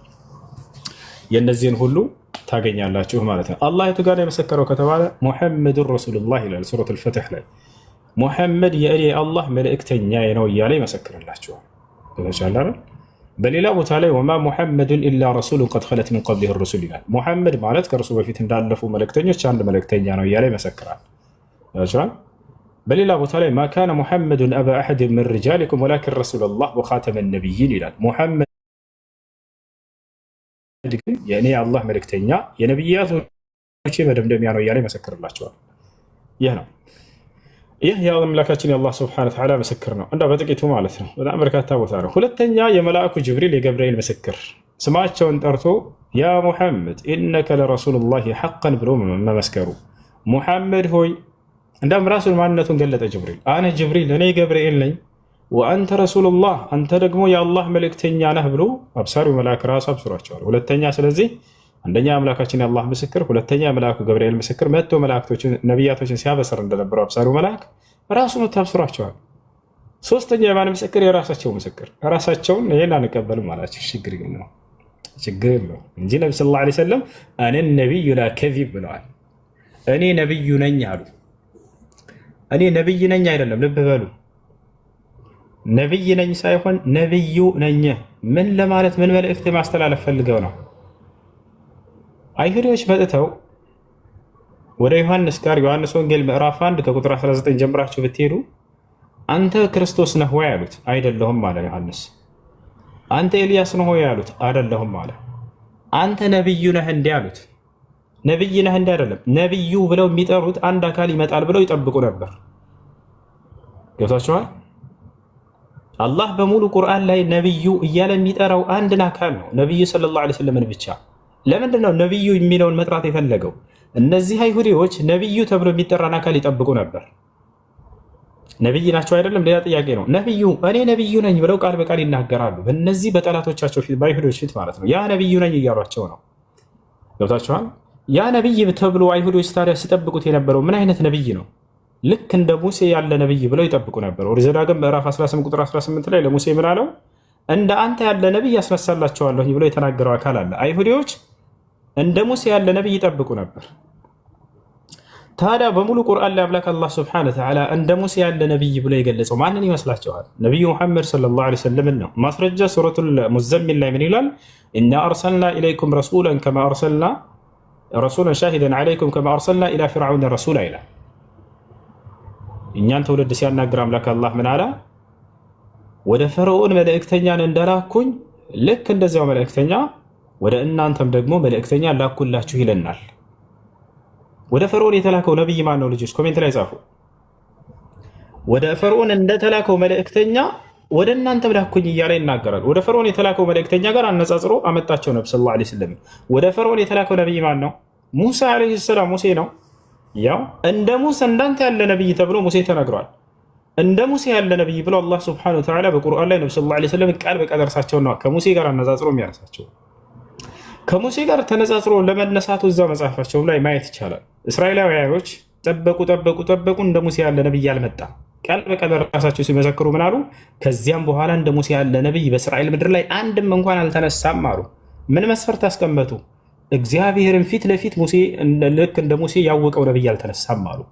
ያ ማለት እንደ ሙሴ ብለው ሲጠብቁ የነበረው ነብይ ምን አይነት ነው? አንደኛው መስፈርት አምላክን ልክ እንደ ሙሴ የሚያናግር ነብይ ይጠብቁ ነበር። ታዲያ ማን ነው ከሙሳ ዐለይሂ ሰላም በኋላ አምላክን በቀጥታ ቃል በቃል ያናገረው ነብይ ማን ነው? ልጆች መስክሩ ኮሜንት ላይ። አምላክን ልክ እንደ ሙሴ በቀጥታ ቃል በቃል ያናገረው ነብይ ማን ይባላል? መን ሁወ? النبي صلى الله عليه وسلم ነብዩ ሰለላሁ ዐለይሂ ወሰለም ናቸው። ማስረጃ ሶሒህ ሙስሊም 162 ላይ እነዚህ አይሁዶች ምን ይጠብቁ ነበር? ሙሴ አምላክን እንዳናገረ ያውቃሉ። በሲና ተራራ ላይ አምላክን እንደ ሙሴ ያናገረ ነብይ እስካሁን በእስራኤል ምድር ላይ የለም አልተነሳም ብለው ተስፋ ቆርጠዋል። ማን መጣ ታዲያ? ነብዩ መሐመድ ሰለላሁ ዐለይሂ ወሰለም አምላክን በቀጥታ እንደ ሙሴ እያናገሩ ማስረጃ አለ። ያም የት ነው ከተባለ ነቢያችን ሰለላሁ ዐለይሂ ወሰለም ዛሬ የምንሰግዳቸውን 5ቱን አውቃት ሶላቶቻችንን ትእዛዙን የተቀበሉት ከአላህ በቀጥታ ነው። ያለማንም ገብርኤል መካከል ምናምን ሳይገባ መልአክ ነቢያችን ሰለላሁ ዐለይሂ ወሰለም መካ ነበሩ። እንዴት እንደሆነ ባጭሩ ልንገራቸው። ይህም ካደረጉት ድንቅ ተአምር ነው አምላክ ለእርሳቸው ካደረገው። ነቢያችን ሰለላሁ ዐለይሂ ወሰለም المعجزة ومن معجزاته الكبرى ከተላላቅ ድንቅ ተአምራቶቻቸው ምንድነው? 7ቱን ሰማያት አድርገው መሄዳቸው ነው። ነቢያችን ሰለላሁ ዐለይሂ ወሰለም ከመካ መልአኩ ገብርኤል ይዟቸው ወደ ቤተል መቅደስ ወይም ቤተ መቅደስ ኢየሩሳሌም ወደሚገኘው ወሰዳቸው። ይወታቸዋል። ምን በሚባል ቡራክ በሚባል እንስሳ ነጭ ነው። ልክ እንደ ፈረስ የመሰለ ነው። ከአያ ከፍ ያለ ከፈረስ ዝቅ ያለ ልክ እንደ ፈረስ የመሰለ ነጭ ነገር ነጭ እንስሳ ነው። ነቢያችን ሰለላሁ ዐለይሂ ወሰለም ማን ይባላሉ? ነቢይ ከመሆናቸው በፊትም ነቢይ ከሆኑ በኋላ አሳዲቁል አሚን የታመነውና እውነተኛው የሚል መጠሪያ ነበራቸው። በዚህ በነጭ ፈረስ ላይ ተቀምጠው ነቢያችን ሰለላሁ ዐለይሂ ወሰለም ምን ሆኑ ከተባለ የሰማይ በር ሁሉ እየተከፈተላቸው 7ቱን ሰማያት አድርገው ሄዱ። ታቻላረ 7ቱን ሰማያት አድርገው ሄዱ ነቢያችን ሰለላሁ ዐለይሂ ወሰለም። ከዚያም በኋላ ከጌታችን ከአላህ ጋር ተገናኙ። ንግግርን አደረጉ። ያ ሙሐመድ እያለ ያዘዛቸው ሙሐመድ ሆይ እነዚህ هذه 5 صلوات في اليوم والليلة በቀንና በሌሊት እነዚህ 5 ጊዜ የምትሰግዳቸው 5 አውቃት ሶላቶች ናቸው ብሎ አዘዛቸው። 50 ነበር እየቀነሰላቸው ያ ሙሐመድ እያሉ ነቢያችን አላህ እየጠራቸው ማለት ነው። ሙሐመድ ሆይ እያለ ያለማንም መካከለኛ እያናገራቸው አያ ረቢ እያሉት እርሳቸውም እየመለሱለት አቤቱ ጌታዬ ሆይ እያሉት። ስለዚህ አምላክ አላህ ሙሴን ካናገረ በኋላ የመጨረሻ ያናገረው ነብዩ መሐመድ ሰለላሁ ዐለይሂ ወሰለም ነው በቀጥታ ያለማንም መካከለኛ። ስለዚህ እስራኤላውያኖች እንደ ሙሴ ያለ ነብይ ሲጠብቁ የነበረው ምን አይነት ነው? አምላክን በቀጥታ የሚያናግር እንደ ሙሴ ይጠብቁ ነበር። ይህ የሆነው በማን ላይ ነው? ነብዩ ሰለላሁ ዐለይሂ ወሰለም ላይ ቃል በቃል እዚህ ጋር ነው የምታገኙት ያንን መስፈርት። ሌላው ቅድም ያነሳሁላችሁ ነገር አለ። እሱም ምንድነው? ከመካ ነቢያችን ሰለላሁ ዐለይሂ ወሰለም እስከ ኢየሩሳሌም ሲሄዱ ጊዜ በነጭ ፈረስ በሚመስል እንስሳ ሄደዋል። ይዛቸዋል። ከዚያም የሰማያት በር ሁሉ እየተከፈተላቸው ሄደዋል። ስለዚህ ነገር የተነገረ ነገር አለ ወይ እንደው መጽሐፍ ቅዱስ ላይ ካላችሁ አዎ አለ። መጽሐፍ ቅዱስ ላይ ምን ይላል? ደግሞም አንድን ሰው ተመለከትኩኝ አለ ዮሐንስ። ደግሞም አንድን ሰው ተመለከትኩ፣ ይህ ሰው በነጭ ፈረስ ላይ ተቀምጧል፣ ስሙም የታመነውና እውነተኛው ይባላል፣ የሰማያት በሮችም እየተከፈቱለት ሲሄድ ተመለከትኩኝ አለ። ማን ነው ይህ አካል? በማን ላይ ነው ይሄ የተፈጸመው? ታቻላ በማን ላይ ነው የተፈጸመው? ይሄ በነቢያችን ሰለላሁ ዐለይሂ ወሰለም ላይ። የሰማያት በር እየተከፈተለት ተመለከትኩኝ ይላል ዮሐንስ። በነጭ ፈረስም ላይ ተቀምጧል አለ። መላእክቶችም ከእርሱ ጋር አብረው ይህም አካል ይዋጋል እያለ ቃል በቃል ይናገራል ነቢ ሰለላሁ ዐለይሂ ወሰለም። ከዚያ በኋላ ከጠላቶቻቸው ጋር በደረሰባቸው ግፍና መከራ ጂሃድ ጋር ተዋግተዋል። እንዳጠቃላይ ይህን ይመስላል። አምላካችን አላህ ሱብሓነሁ ወተዓላ መስክሯል ነብይነታቸውን፣ መልአኩ ገብርኤል መስክሮላቸዋል፣ በጊዜያቸው የነበሩ አማኞች እንዲሁም እርሳቸው መስክረዋል። ከዚያ በላይ ደግሞ ቅድም ባስቀመጥኩልህ መስፈርት መሰረት ስለ እኔ እንኳ ባታምኑ አምላክ በእኔ በኩል የሚሰራውን ተአምር አይታችሁ ልታምኑኝ ይገባል ብሎ ባስቀመጠው መሰረት ያን ሁሉ ተአምራቶች አሳይተናል ማለት ነው። ይህን ይመስላል። የሰሩትን ተአምር በማስረጃ ማየት ፈልጋለሁ የምትል ከሆነ ደግሞ እያንዳንዳቸውን እያወጣ እናሳያለን ማለት ነው። እሺ ባቢሎን ሌላ ጥያቄ አለ ወይ? በዚህ ላይ የምትሰጠው ሀሳብ አለ? ኦኬ ሁሱ አይ ቆንጆ አድርገህ በጣም ብዙ ሰፋ አድርገህ አስረድተሃል። ግን ሜንሽን ሲያደርጉልኝ የነበረው ነገር የሆነ ሪስፔክት እያደረጉኝ ነበርና አሁን እኔ እዚህ ጋር የገባሁት ልክ ላለማመን አይደለም። ገብተዋል። በደንብ ከተረዳሁኝ ኦኬ ለመረዳት ነው የገባሁት እና ሜንሽን ስታደርጉልኝ የነበረው ነገር ጥሩ አይደለም። ምክንያቱም የሆነ ሌላም ሰው እዚህ ጋር ሊማር ሲገባ እንደዚህ አይደረግም። ግን ምናልባት አሁን በደንብ አልገባኝም ሁሱ በደንብ ስላልገባኝ ወይም ሌላ ቀን እንደዚሁ ገብቼ ብታስረዳኝ። የነብዩ መሐመድ ሰለላሁ ዐለይሂ ወሰለም ስም ተጠቅሶ መጽሐፍ ቅዱስ ላይ ላሳየህ፣ ስማ መሐመድ የሚለው ስም ላሳየህ። አሳየኝ፣ በጣም ደስ ይለኛል። አሳየኝ። ከዚህ በኋላ እንደዛ እናደርጋለን። እንደምታውቀው ብሉይ ኪዳን የተጻፈው በዕብራይስጥ ነው አይደለ? ባቢሎን አዲስ ኪዳን ደግሞ በግሪክ ተጻፈ። ትክክል በዕብራይስጥ ነው የተጻፈው። ሙሴ ነው የጻፈው የሚባለው ሙሴ ነው። መልካም። አሁን ቀጥታ መጽሐፍ ቅዱስ ላይ እንግባ። ዕብራይስጥን ወደ አማርኛ ቀጥታ እንቀይረዋለን። መጽሐፍ ቅዱስ ነው የምንገባው፣ ሌላ ቦታ አይደለም። እንመልከት። እዚህ ቦታ ላይ ያው ባይብል መጽሐፍ ቅዱስ ይላል፣ ባይብል ይላል። ይታያል አይደለ? ያየሁት ነው። እዚህ ጋር ከኦሪት ዘፍጥረት ጀምሮ እስከ ራእይ ድረስ አለ። ያው ጀነሲስ፣ ኦሪት ዘፍጥረት፣ የመጨረሻው ራእይ ያለ እዚህ ጋር ሬቨሌሽን ይላል ራእይ። አሁን ቀጥታ ከመጽሐፍ ቅዱስ ክፍሎች መካከል እዚህ ጋር ሶንግ ኦፍ ሰሎሞን ላይ እንገባለን። ማንጋ ሶንግ ኦፍ ሰሎሞን መኃልየ ሰሎሞን ማለት ነው። ሰሎሞን መኃልየ እዚህ ጋር ምዕራፍና ቁጥር እናስቀምጣለን። 5:16 ያሁን እዚህ ጋር ያውና መኃልየ ሰሎሞን ይሄ ብሎ የሚለው ጋር እንገባለን። በዕብራይስጥ ስለሆነ የተጻፈው ከዛ ወደ አማርኛ እንቀይረዋለን። ችግር የለም። ያው ወደ አማርኛ ወደ ትዩ ዕብራይስጥ ሄድ ይላል አይደለ? ባቢሎን ወደ ትዩ ዕብራይስጥ ሄድ ይላል። እዚህ ጋር ቀጥታ እንገባለን። እዚህ ያውና ቀጥታ ስናየው ሙሐመድም ይላል። እዚህ ቦታ ላይ ይሄንን መፍቻው ላይ ስንመለከተው ጊዜ እንመለከተው እያንዳንዱ ቃል ይፈታልሃል። እዚህ ወደ አማርኛ ይቀይርልሃል። እዚህ ስንገባ ጊዜ ይቺ ቃል ምን ትላለች? ባቢሎን አንብባት እስኪ። መሐመድ አይዋ ሙሐመድ። ይሄ ያሳየው ከቁርአንም አይደለም ከሐዲስም አይደለም። እንዳየው ባይብል ላይ ቀጥታ ሄደን ዕብራይስጡን ወደ አማርኛ ስንቀይረው ሙሐመድ የሚል ቃል በቃል እናገኛለን ማለት ነው። ሰለላሁ ዐለይሂ ወሰለም። ዕብራይስጡን ወደ እንግሊዝኛ ቀይረው እስኪ። እሺ ችግር የለውም።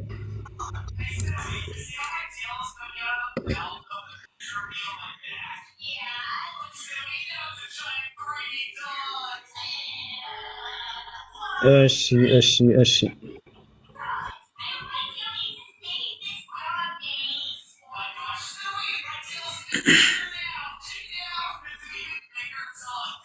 ያው እዚህ ጋር አስቀምጦልሃል። እስኪ ይታያል። ይታያል። ሙሐመድ ይላል። እስኪ ሙሉ ዕብራይስጥ አይደለም። ቆይ ዕብራይስጡን አሳየኝ። ያው እና እዚህ ጋር ቃሉን አስቀመጠልህና ይሄንን እዚህ ቦታ ላይ በቅንፍ ሙሐመድ ብሎ አስቀምጦታል። ያው ቃሉ ይሄ ነው ዕብራይስጡ ማለት ነው። ኦኬ አሁን እሱ ሁሱ ይሄ ቃሉ ይታያል እዚህ ጋር ያየሁት ነው። ኦኬ እሺ እሱን በቀጥታ እናመጣውና ስትቀይረው ጊዜ እዚህ ጋር በቅንፍ ሙሐመድ ብሎ አስቀምጦታል። ወደ አረበኛ ምናልባት ልቀይርልህ። አረበኛ የምታነብ ከሆነ አይ አይ ኖ ኖ ተው ችግር የለውም።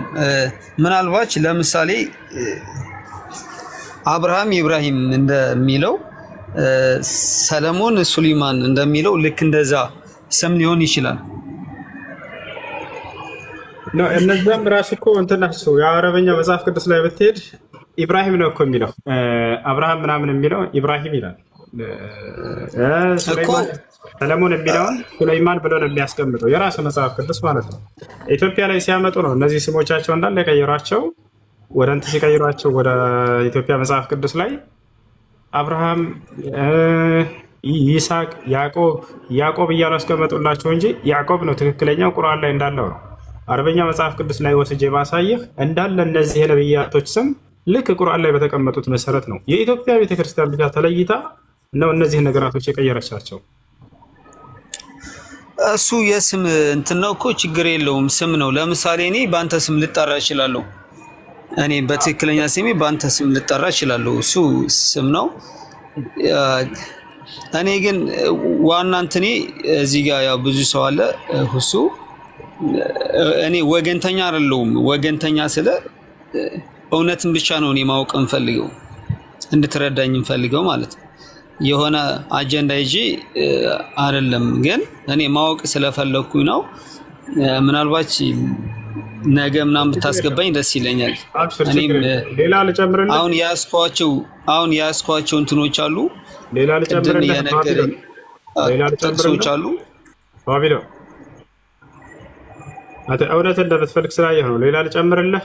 ነቢያቶች ወደ መካ ሄደው ሀጅ እንዳደረጉ ላሳየህ መጽሐፍ ቅዱስ ላይ። አሁን በሱ ጉዳይ ሳይሆን ልክ በደንብ እኔ መረዳት እና ማወቅ እንፈልገው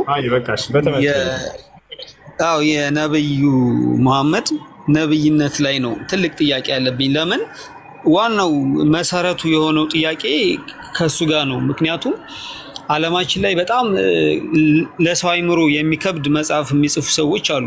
ገብተዋል።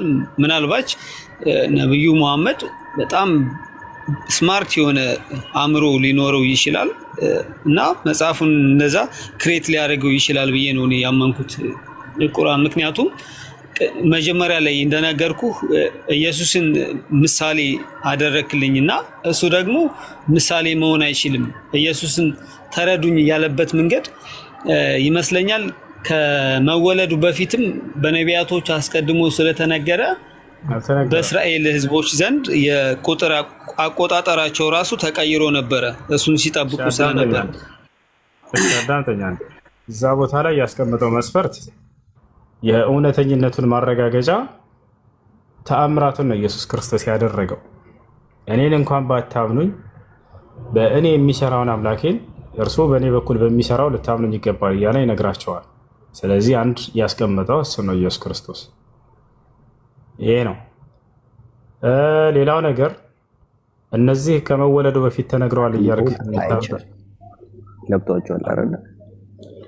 እንዴት አድርገህ ያ ነው።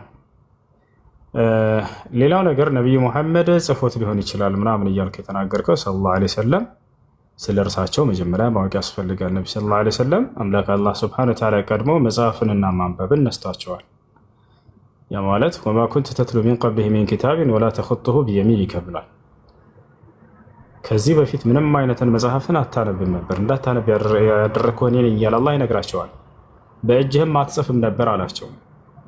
ለምንድን ነው ይህን ያደረገው? ልክ ዛሬ ሰዎች ለሚያነሱት ጥያቄ መልስ ነው። ይሄ ቁርአንን ተአምራዊነት የሚገልጽ ነው። አላህ ምን አለ? ወደፊት በአንተ ላይ ሙሐመድ ጽፎ አምጥቶት ነው የሚሉ ሰዎች ስለሚነሱ መልስ እንዲሆናቸው አለ። እንዳለውም አላህ በቁርአን ላይ ያልዋሸም አምላካችን አላህ በአንደበታቸው ምን እያሉ ነው? ሰዎች ሙሐመድ ጽፎት ነው የሚለውን ወደውም ሳይሆን ተገድ ባፋቸው ይሉታል። ወሃዛ ሚን ሙዕጂዛት ልቁርአን፣ ይህ ከቁርአን ተአምረኝነት ነው።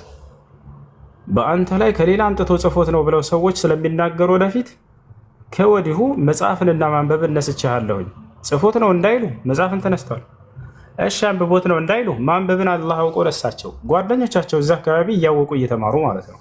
አምላክ አላህ ሱብሓነሁ ወተዓላ ይሄን ግን ከእርሳቸው ላይ አነሳው። ወደፊት በአንተ ላይ የሚነሳ ጥያቄ ስላለ አንተን ከሌላ ጽፎት ነው አንብበው ነው እንዳይሉ ሰዎች ዘጋሁት፣ በቃ በሩን አለ አላህ። ገብቷችኋል? ያ ነው። ይሄ ነገር የሚገርምህ መጽሐፍ ቅዱስ ነው ያለ መጽሐፍ ቅዱስ ላይ ምን ይላል? ደግሞ መጽሐፉን ማንበብ ለማያውቀው አለ። ደግሞ መጽሐፍን ማንበብ ለማያውቀው ይህን አንብብ ተብሎ በተነገረ ጊዜ ይላል እኔ ማንበብ አላውቅም ብሎ ይመልስላቸዋል ይላል። ከዚያስ ይህም በሂራ ዋሻ ውስጥ ይሆናል የምትለዋን ቃል ግን አንስተዋታል ከመጽሐፍ ቅዱስ። አሁን ወደ ጥንቱ መጽሐፍ ቅዱስ ጽሑፍ ጋር ስንሄድ ጊዜ ሂራ የሚለውን ቃል በቃል ያሳያለሁ። ባቢሎን አንዴ እንድትረዳ ፈልገው ነገር ምንድን ነው? ይህ የነቢዩ ሙሐመድ ሰለላሁ ዐለይሂ ወሰለም የመጀመሪያው ግልጠተ መለኮትን ታሪክ የሚያነሳ ነው። ገብቶሃል አይደል? የዛኔ ሲገለጥላቸው ጊዜ ሰምተህ ከሆነ መልአኩ ገብርኤል መጣና ወይም ጅብሪል መጣና ምንድን ነው ያላቸው? ስለ ቁርአን ሲሰጣቸው ጊዜ አንብብ አላቸው። ምን አሉ? ማ አነ ቢቃሪ እኔ ማንበብ አላውቅም አሉ ነቢ ሰለላሁ ዐለይሂ ወሰለም። ገብቶሃል አይደል? ይህ በየት ሆነ? በሂራ ዋሻ ውስጥ ሆነ። ስለዚህ ምን አለ ትንቢቱ ላይ ኢሳይያስ 29:12 ላይ ምን ይላል? ደግሞ መጽሐፉን ማንበብ ለማያውቀው አለ ነቢ ሰለላሁ ዐለይሂ ወሰለም። ማንበብ አያውቅም። ይህን አንብብ በተባለ ጊዜ ይላል መልአኩ ገብርኤል መጥቶ አንብብ ነው ያላቸው። መጀመሪያ እኔ ማንበብ አላውቅም ብሎ ይመልስለታል አለ ትንቢቱ። እኔ ማንበብ አላውቅም አሉ ነቢ ሰለላሁ ዐለይሂ ወሰለም። ይህም በሂራ ዋሻ ውስጥ ይሆናል። ሂራ የምትለዋን አነሷት። ለምን? የዛኔ ክርስትና ድምጥማጦ ስለሚጠፋ፣ አይሁድነት ድምጥማጦ ስለሚጠፋ የነቢ ሰለላሁ ዐለይሂ ወሰለም እውነተኝነትን ያረጋግጣልና ይህ ትንቢት የሚሆነው በሂራ ውስጥ ነው ከተባለ በሂራ ውስጥ ይሄ ትንቢት የተፈጸመለት ማን ነው ተብሎ ሲታይ ነቢዩ ሙሐመድ ሰለላሁ ዐለይሂ ወሰለም መሆናቸው ስለሚረጋገጥ ይህን ትንቢትህን በደንብ ተከታተሉ። ላሳያችሁ። ያውና ከየት ልነሳላችሁ መሰላችሁ? መጀመሪያ ነቢ ሰለላሁ ዐለይሂ ወሰለምና ገብርኤል መካከል የተፈጸመውን ላሳያችሁ። ከዚያ ይህ ትንቢት መጽሐፍ ቅዱስ ላይ የት ነው የሚገኘው የሚለውን ወደዚያ ቀጥታ ወስዳችኋለሁ። አሁን ሐዲሱን ላውጣላችሁ። መልአኩ ገብርኤልና ነቢ ሰለላሁ ዐለይሂ ወሰለም የተነጋገሩትን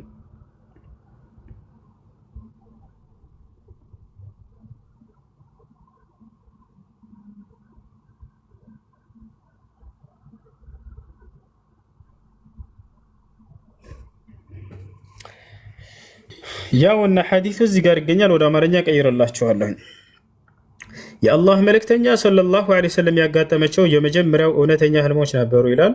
እንደ ጎህ ንጋት። ይህ የመጀመሪያው ግልጠተ መለኮት ነቢያቶች ህልም ይገለጥላቸዋል። ህልም የነቢያቶች ራእይ መንገድ ነው። እንደምታውቁት አብርሃም ልጁን እረድ የሚል ትእዛዝ የመጣው በህልም በሆነ ራእይ ነው። ገብታችኋል አይደል?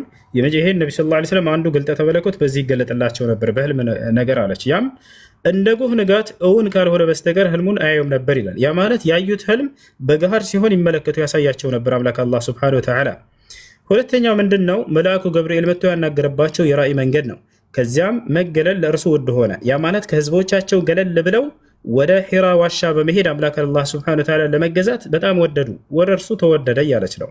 ስለዚህ ወደ ሒራ ዋሻ ሄደ። ወዴት? ወደ ሒራ ዋሻ። የዚህን ዋሻ ስም መጽሐፍ ቅዱስ ላይ ላሳያቸው ነው። ስለዚህ ወደ ሒራ ዋሻ ሄዶ እዚያ ለአምልኮ ራሱን ያቀርብ ነበር። ነቢያችን ሰለላሁ ዐለይሂ ወሰለም ከህዝቦቻቸው ገንጠል ብለው ወደ ሒራ ዋሻ ሄደው አምልኮ ለአላህ ሱብሓነሁ ወተዓላ ይሰሩ ነበር። መቼ ነው ይሄ ጀማዓ? ነቢይ ከመሆናቸው በፊት። በዚሁ መንገድ ነቢዩ ሙሐመድ ነቢይ ከመሆኑ በፊት ማንን ነበር የሚያመልከው? ምን ይሰራ ነበር ለሚለው ጥያቄያቸው ያውና መልሱ ነቢይ ከመሆናቸው በፊት ከህዝቦቻቸው ገንጠል ብለው ሄደው አንዱን አምላክ ለእርሱ አምልኮ ይሰሩ ነበር።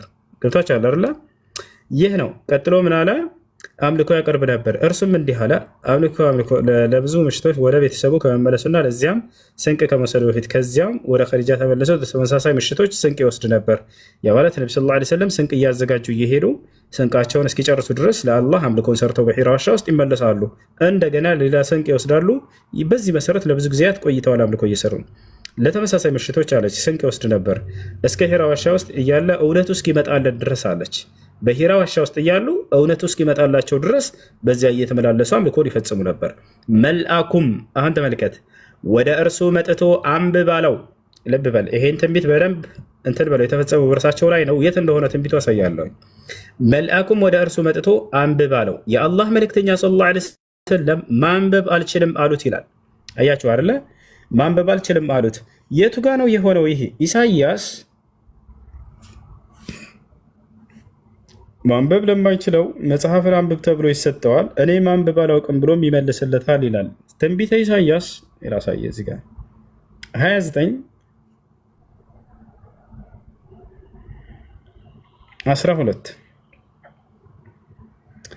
ተመልከት። ደግሞ መጽሐፉን ማንበብ ለማያውቅ ነቢ ሰለላሁ ዐለይሂ ወሰለም መጽሐፍን ማንበብ እንደማያውቁ ቃል በቃል አንድ ጊዜ መለስ ብዬ ከቁርአን ላሳይ። ይቅርታ ማንበብ የማታውቅ አድርጌሃለሁ ብሎ አላህ ቃል በቃል ስለ ራሳቸው የተናገረበትን ሱረቱል ዐንከቡት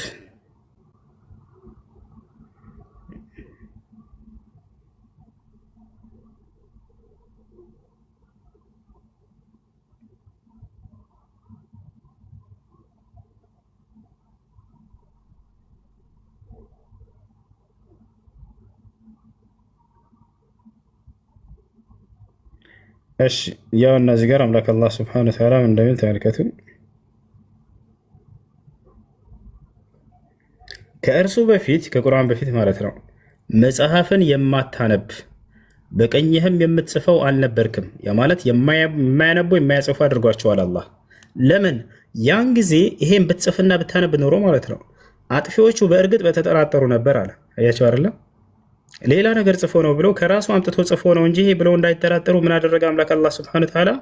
የማታነብና የማትጽፍ አድርጌሃለሁ አላቸው። ምን አለ እዚህ ጋር? መጽሐፍን ማንበብ ለማያውቀው አካል በሂራ ዋሻ ውስጥ መጽሐፍ እንደሚሰጠው ትንቢት አለ። እዚህ ጋር ደግሞ መጽሐፉን ማንበብ ለማያውቀው ይህን አንብብ ብለው በሰጡት ጊዜ ለእርሱ ይላል። ማን ነው መጥቶ አንብብ ያለው? ያ መልአክ መጀመሪያ በተገለጠ ጊዜ ምን አላቸው? አንብብ ነው ያላቸው መጥቶ አይደለ? ታዲያ ምን ብሎ ይመልሳል ይህ አካል? ማንበብ አላውቅም ይላል አለ። ያ ሱብሃነላህ። ነቢዩ ሰለላሁ ዐለይሂ ወሰለም ሂራ ዋሻ ውስጥ ሳሉ ማንበብ የማይችሉት ነቢይ መልአኩ ገብርኤል ተገልጦ መጀመሪያ ያላቸው ምንድነው? ይሄን ቃል ነው ያላቸው፣ አንብብ አላቸው። ከዚያስ ምን አሉት? እኔ ማንበብ አላውቅም አሉት። አሁን ሌላ ልነግራቸው የፈለግኩት ነገር ይህ የት እንደሚከሰት ይናገር ነበር። የመጀመሪያው የጥንቱ መጽሐፍ ቅዱስ ላይ ሂራ የሚል ዋሻ ስም እዚህ ቦታ ላይ ነበረ፣ በሂራ ውስጥ እንደሚሆን ትንቢቱን ቁጥሩን ያዙ እና ቀጥታ የመጀመሪያው የጥንቱ መጽሐፍ ቅዱስ ላይ እንሄድ። ትንቢተ ኢሳይያስ ምዕራፍ 29 ቁጥር 12። አሁን ቀጥታ እዚህ ቦታ ላይ ትገባላችሁ። የመጀመሪያው የጥንቱ መጽሐፍ ቅዱስ ላይ እንግባ። ቀጥታ ያውና እዚህ ጋር ግቡ። ኮዴክስ ሳይነቲከስ ላይ ትገባላችሁ። እዚህ ቦታ ላይ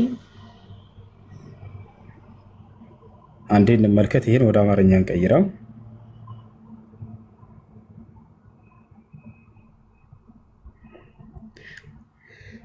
ኮዴክስ ሳይነቲከስ በዓለም ላይ ካሉት እጅግ በጣም አስፈላጊ መጽሐፍት አንዱ ነው። ከ1600 ዓመታት በፊት በእጅ የተጻፈውን ይህ የእጅ ጽሑፍ የክርስቲያን መጽሐፍ ቅዱስን በግሪክኛ ይዟል ይላል። እጅግ በጣም ጥንታዊውን እያለ ይናገራል። የአዲስ ኪዳንን ሙሉ መጽሐፍንም ይዟል እያለ ይናገራል። እሺ እዚህ ቦታ ላይ የጥንቱና የመጀመሪያው በእጅ የተጻፈው መጽሐፍ ቅዱስ ላይ ስንገባ ጊዜ ያንን ምዕራፍና ቁጥር ይዘን ሂደን ሂራ ዋሻ የሚለውን ቃል በቃል እናገኘዋለን። ኑ ተመልከቱ ጉድ። እዚህ ቦታ ላይ ከኦሪት ዘፍጥረት ጀምሮ አለላችሁ። ያው እና ከኦሪት ዘፍጥረት ጀምሮ እስከ ራእይ ድረስ አለላችሁ። ገብታችኋል? እዚህ ቦታ ላይ ቀጥታ የት ነው የምንገባው? ኢሳይያስ ላይ እንገባለን። የቀደመውን ምዕራፍና ቁጥር ይዘን ኢሳይያስ ያው እና ኢሳይያስን እዚህ እናገኘዋለን። የቀደመው ምዕራፍና ቁጥር ስንት ነው? 29 12 ላይ እንግባ። እዚህ ጋር ምዕራፍና ቁጥር እናስቀምጥ። ያው እና ኢሳይያስ ምዕራፍ 29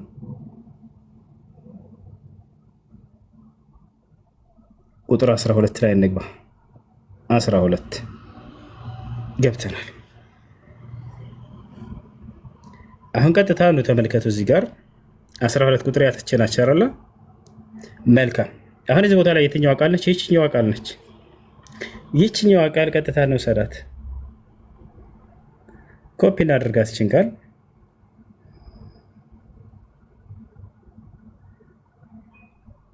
መልካም ይታያቸዋል። እቺ ቃል ማለት ነው። እቺን ቃል ነው ያወጣት። እቺን ቃል ቀጥታ ስናስቀምጣት ምን ትላለች? እንመልከት።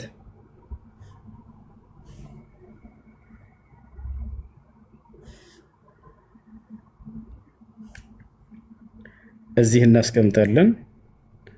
ግሪክ እንላለን እዚህ ጋር። ይሄን ወደ እንግሊዝኛ ወደ አማርኛ እንቀይረው። የቀደመውን ቃል ቀጥታ እዚህ እናስገባታለን።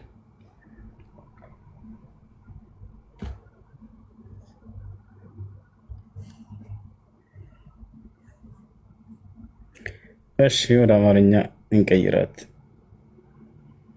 ያውና ግሪክ የግሪክን ቃል እዚህ እናስቀምጣታለን። እሺ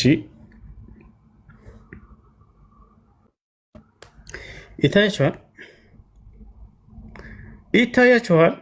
ሂራ ይላል። ሒራ ያው እናችን ግሪክ ቃል ይታያቸዋል። እስኪ ወስደንችን እናስቀምጣት እዚህ ጋር እናስቀምጣትና ሰርች እናድርጋት። ምንድን ነው የምትሰጠን? ይታያቸዋል። የግሪክ ቃል ሰርች እናድርጋት። የሂራ ዋሻ ራሱ መታያ ቀጥታ የመጀመሪያው ዊኪፒዲያ ላይ ይሄን ቃል ስታስቀምጡት ጊዜ ይመጣላችሁ። ምንድን ነው ወደ አማርኛ ራሱ ይቀይረው። ሂራ ዋሻ ራሱ ይታያቸዋል። ያን የግሪኩን ቃል እዛች ጋር ያወጣትን ቃል ቀጥታ ሰርች አድርጓት በራሳችሁ። ምን ትላለች? ሂራ ይላል። ምን ይላል እዚህ ቦታ ላይ? ከመካ በስተ ሰሜን ጥቂት ኪሎ ሜትሮች ይርቃል። ሳዑዲ አረቢያ ውስጥ የት? መካ ውስጥ የሂራ ዋሻ ያውቃል። በቃል አንድ ካሜራውን ልጠርግላችሁ።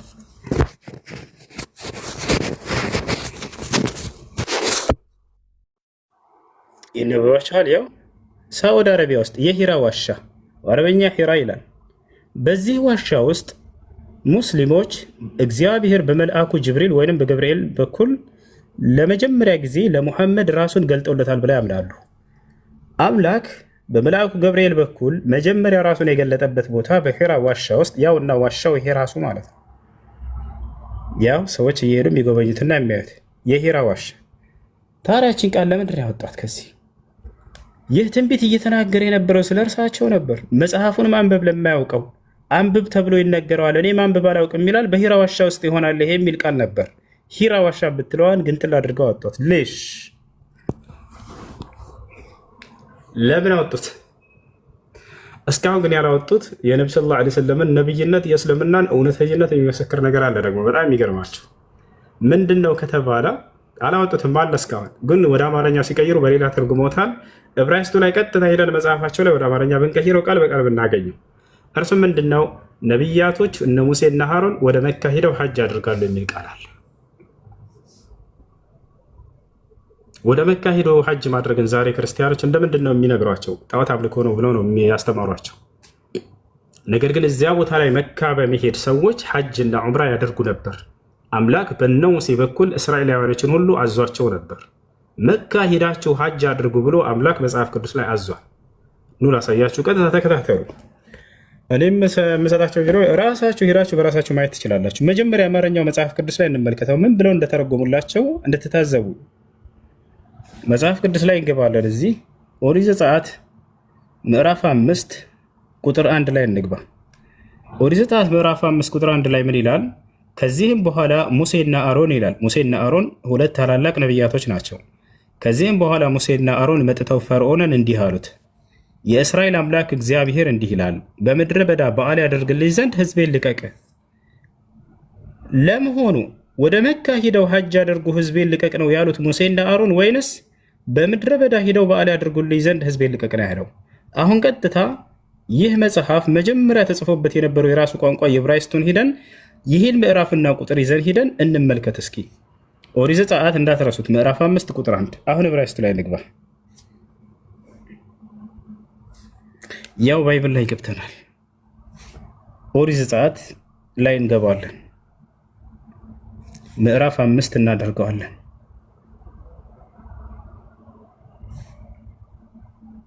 ምዕራፍ 5 ገብተናል። ቁጥር 1 ላይ ገብተናል። ተመልከቱ። እዚህ ጋር ምን ይላል? ኦሪት ዘጸአት ምዕራፍ 5 ቁጥር 1 ከዚህም በኋላ ሙሴና አሮን ወደ ፈርዖን ሄዱና የእስራኤል አምላክ እግዚአብሔር እንዲህ ይላል፣ በምድረ በዳ በዓል ያከብሩልኝ ዘንድ ሕዝቤን ልቀቅ አሉት ይላል። አሁን ሂብሩ የሚለው ጋር ቀጥታ እዚህ ጋር ትገባላችሁ። ተመልከት። ባቢሎን እያየ በራስ ሄዳ እንድታረጋግጥ ዘጸአት 5:1 ወደ አማርኛ ይቀይርልን። ዘጸአት 5:1 አንዴ ወደ አማርኛ ይቀይራችሁ እያለ ያውና ዘጸአት 5:1 ወደ ትይዩ ዕብራይስጥ ሂድ አለ። እንሄዳለን፣ ታዛዥ ነን፣ እንሄዳለን። ቀጥታ እዚህ ጋር እያንዳንዱን ቃላት ቃል በቃል የሚፈታልህ አለ። እዚህ ጋር የትገባለህ? ቀጥታ እዚሁ ጋር የትም ሳትሄድ እዚህ እንገባለን። ያውና እዚሁ እያለ ወደ አማርኛ ይቀይርልን። ምን ለማድረግ ይላል እዚህ ጋር ባቢሎንዬ? ሐጅ ለማድረግ፣ የሐጅ ድግስ ለማድረግ ይታያል። ሐጅ ለማድረግ ነው የታዘዙት። ቀጥታ የቃሉን ትርጓሜ እንመልከት። የቃሉን ትርጓሜ ተመልከት። ይታያል። ሐጅ ለማድረግ። ይህ ሐጅ ታዲያ ወዴት ነው የሚደረገው? ያውና እዚህ ጋር ምን ይላል? ምን ይላል ይሄ ቃል ልጆች? ወደ መካ ሀጅ ማድረግ የታዘዙት ምን ነበር? ወደ መካ ሀጅ ማድረግ። የቃሉ ትርጓሜ ሀጅ ማድረግ። ወደ መካ ሄደዋችሁ ሀጅ አድርጉ ተብለው የታዘዙትን ሙሴና አሮን እስራኤላውያኖች እንደዛ ብለው ያዘዙትን ወደ ምድረ በዳ ወጥታችሁ በዓል አክብሩ ነው ያላቸው እግዚአብሔር ብለው ተርጉመውላቸዋል። ሲጀምር በዓል ለማክበር ከከተማ ውጣና ምድረ በዳ አክብር እንዴት ያስኬዳል? ሰው በዓል እኮ የሚያከብረው በዛው በሚኖርበት በረጅሙ ሀገሩ ነው። ወደ ሜዳ ላይ በረሃ ላይ ውጣና በዓል አክብር ይባላል? እንደ ሲጀምር እንደማይመስል እንኳን ትርጉም ማለት ነው። ገብቷችኋል አይደል? ስለዚህ ወደ መካ ሄደው ሀጅ እንዳደርጉ የታዘዙበት ያውና ይሄን ይመስላል። የቃሉ ትርጓሜ ያውና ቃል በቃል የቃሉ አመጣጥ ፍቺ ቃል በቃል በሌላ እዚህ ቦታ ላይ ሀጅ ማድረግ ይህን ይመስላል። ስለዚህ ወደ መካ ሀጅ አድርጉ ይላል። አሁን ደግሞ ቀጥታ ራሱን ለምን ካዕባን አራቱን ማዕዘን ለምን አላሳያቸውም? ካዕባን ራሱ ካዕባ ያ መካ ላይ የሚገኘውን እስኪ እንመልከተው። የት እንገባለን? በትንቢት ነው የተነገረለት። ኢሳያስ ላይ እንገባለን። ቀጥታ ኢሳያስ እዚሁ እያለን የትም ሳንሄድ ያውና ኢሳያስ 27 ላይ እንግባ። ሙስሊሞች አንዴ በአረበኛ መካ ብላችሁ ጻፉ። እስኪ ኮሜንት ላይ መካ ብላችሁ ጻፉ። ወደ አረበኛ እንቀይረው ስለሆነ የክርስቲያኖች መጽሐፍ ነው። ወደ አረበኛ እንቀይረዋለን፣ ወደ አማርኛም እንቀይረዋለን። ችግር የለም። ያ እዚህ ጋር አረበኛ አማርኛው ላይ ምን ይላል? ከመካ ይላል። ለማንኛውም እዚህ ጋር እንግባ። ያውና መካ እያለ ይጽፉላችኋል። ያ ቆይ እንዳውም እዛው ላይ እንግሊዝኛው እያለ ተመልከቱት፣ ይታያችኋል። መካ ያው ወደ ማን አድርገውና እሱ ፊት ለፊት ላይ አድርገህ ትራንስሌትም ስታደርግ ፊት ለፊት ላይ አድርገው። እሺ አብሽር፣ ችግር የለውም። ያው መካ የሚለው ይታያል አይደለ? መካ የሚለው ይታያል። መልካም። አሁን ወደ አረበኛ ልቀይርልህ፣ ልለፈው እሱን አረቦች ለምሳሌ አረብ ክርስቲያኖች ችግር የለውም። በእንግሊዝኛውም ቢሆን አሳየኝ። በቃሽ፣ ችግር የለውም። መካ የሚለውን አይተሃል። አሁን ስቀይርልህ ያው ኦሪጂናል ወርድ ዕብራይስጡ ራሱ ይታያል አይደለች? ያው ኦሪጂናል ወርድ ይላል አይደለ? እችን አሁን ቀጥታ ልወሰዳትና እስኪ ምን እንደሆነች እንመልከታት። የት እናስገባታለን? እዚህ ጋር እናስገባት። ያችን ያው እዚህ ጋር አስቀመጥኳት፣ ትታያለች ራሷ። እሷን ሰርች እናድርጋት እስኪ። ምን መጣ እዚህ ጋር ጀማ? ሰርች ሳደርጋት ያው ይሄ ይታያል። ያው ራሱ ያ መካ ማለት ነው። ይህ ዕብራይስጡን ምንም ሳልቀንስ ሳልጨምር ነው ያመጣሁት። ያው መካ ራሱ መጣ። ሁሱ አንዴ ላስቸግርህ፣ ትደግምልኛለህ? ያውኑን አብሽር። ያው ያ ኦሪጂናል ወርዶ ይታያል እዚህ ጋር። ከእንትኑ ጀመረ፣ በቃ ከስኮ ኦሪጂናሉ ማለት ከእንትኑ ጀመረ፣ ከቁጥሩና ከምዕራፉ ጀመረ። በጣም ግራ ስለገባኝ ነው።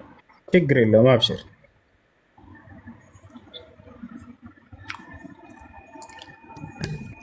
ያው እነዚህ ጋር ትገባለህ። ኢሳያስ ላይ አይደለ? ገባ አድርገው ወደ ማል ስክሪን። ያው ኢሳያስ አያ አይደለ? ይታለ ያው ኢሳያስ እዚህ ጋር 27 ብለህ ታስቀምጣለህ ምዕራፍና ቁጥር።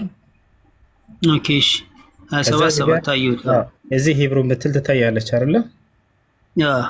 ኤች ኢ ቢ ከ ነጭ ላይ ያለችው ማለት ነው። እቺኛው አይቼዋለሁ፣ አነባለሁ። ችግር የለም፣ እንግሊዝኛም ችግር የለም።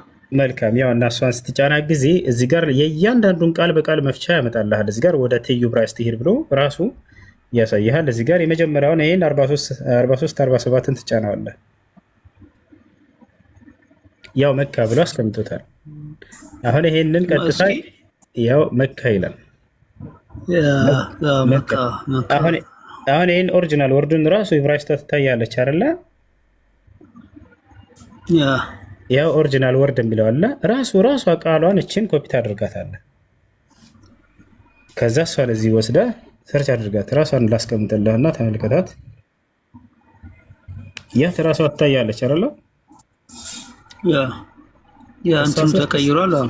ሰርች አድርጋት። ያው ራሱ መካ፣ ያ ጥቁሩ ድንጋይ መካ ራሱ ይመጣል።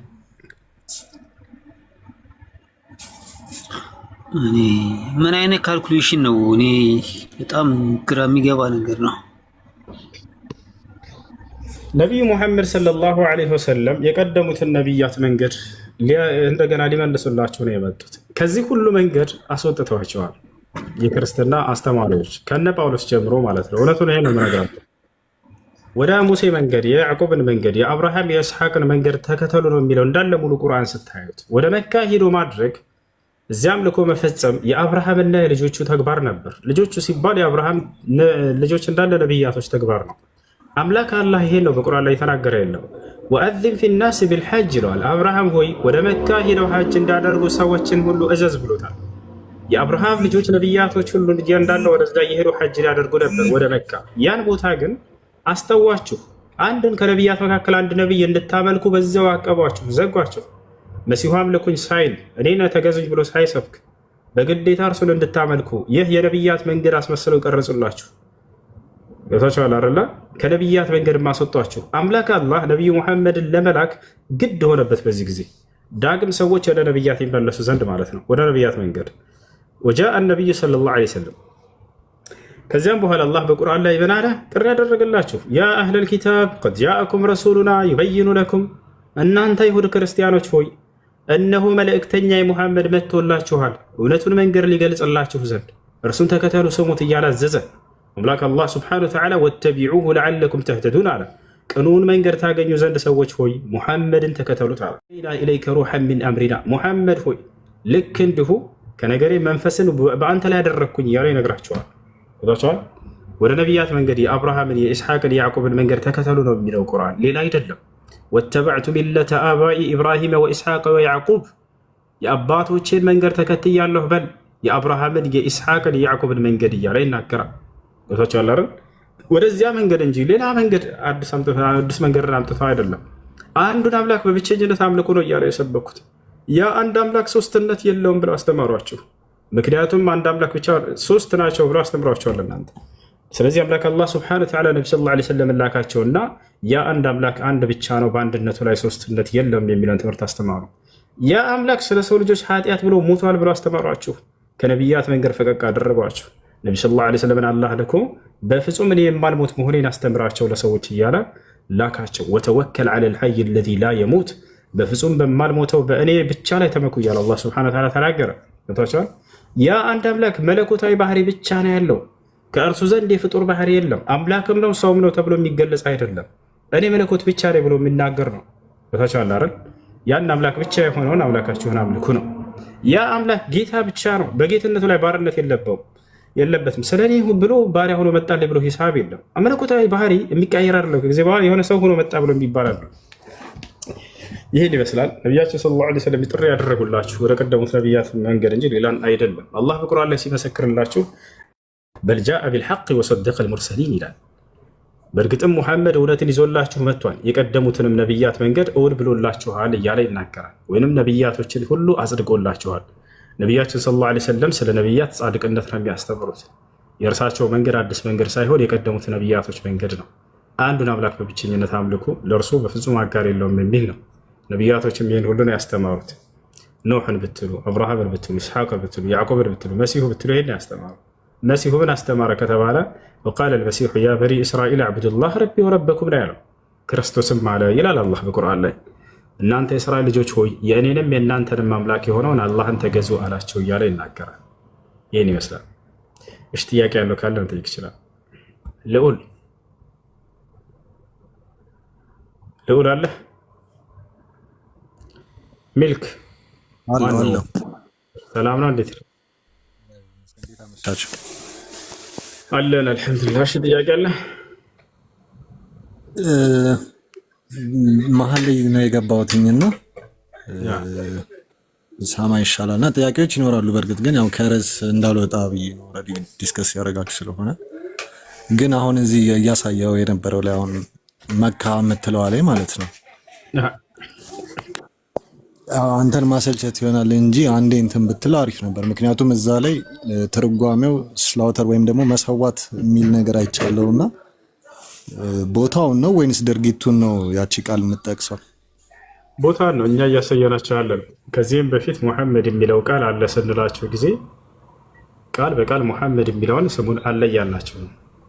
እዚያ ቦታ ላይ ያሉትን ቃላቶች ማነው ትርጉሞችን ምናምን ሌላ ትርጉም ሰጥተዋቸው ሊሆን ይችላል።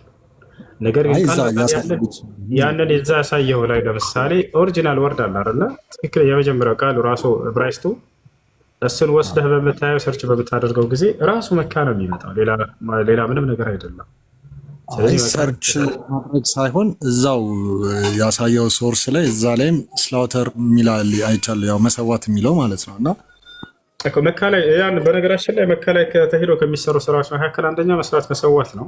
ያንን ሊያመላክት ይችላል። ነገር ግን እያልኩ ያለሁት ቃሉ ቀጥታ እሱን እንትን በምተረጉመው ጊዜ መካን አድርጎ ያመጣልህ። እንዲሁም ደግሞ በየሱን እንደሚተረጉምልህ በሌላ ቦታ ያሳየው ቦታ ላይ ወደ መካ እየሄዱ ሰዎች ሀጅ እንዲያደርጉ አምላክ ያዛቸው እንደነበር ኦሪት ዘጸአት ምዕራፍ 5 ከቁጥር 1 ላይ ታገኛለህ። ነቢያቶች ወደ መካ ሄደው ሀጅ እንደሚያደርጉ ይህም የቀጥታ ቃሉ ትርጓሜ ወደ መካ ሄዶ ሀጅ ማድረግ ነው ብሎ ራሱ አስቀምጦታል፣ ፈቶታል።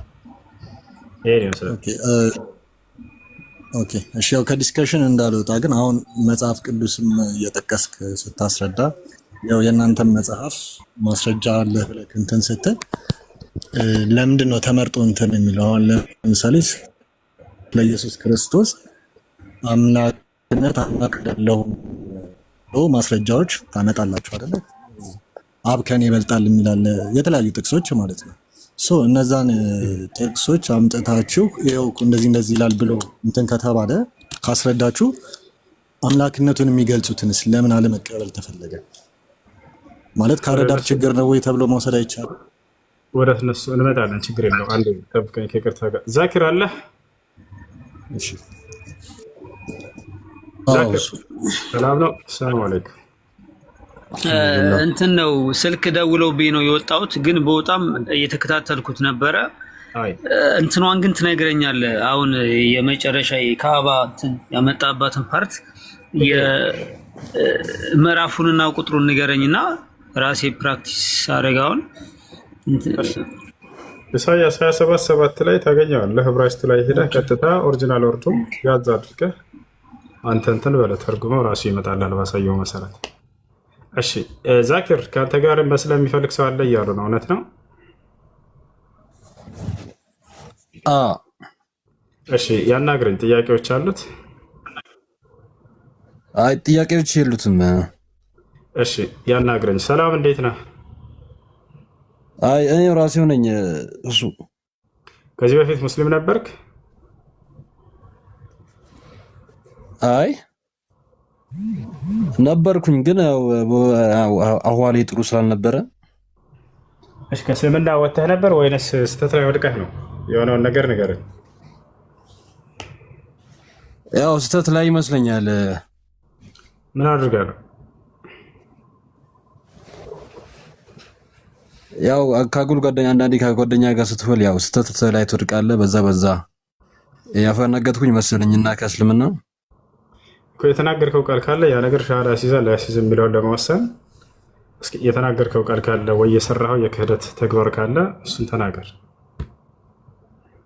የሰራሁት የክህደት የለም፣ ግን ያው እንደ ቀልድ ያው ስለ ሌሎች የካፊሮችን ንግግር ትናገር የለ ማርያም እግዚአብሔር ምናምን ትሌለ እሱ እንደሱ ነው። እሱ ከሆነ ላስረዳ። ስለሱ ሻሃዳ አያስፈልገውም። ምን ማለት እንዳለብህ እነግርሃለሁ። እሺ من حلف بغير الحلف بغير الله سبحانه وتعالى لا يجوز، هذا هو الأصل. والحلف بغير الله سبحانه وتعالى حكمه يعني أنه شرك بالله عز وجل وأنه كفر، لكن لا يصل إلى درجة الكفر الأكبر المخرج من الملة الإسلامية إلا إذا اعتقد التعظيم بالمحلوف به كتعظيمه لله سبحانه وتعالى. أما إذا كان دون ذلك فإنه يعتبر من الكفر الأصغر الذي لا يخرج صاحبه عن دائرة الإسلام.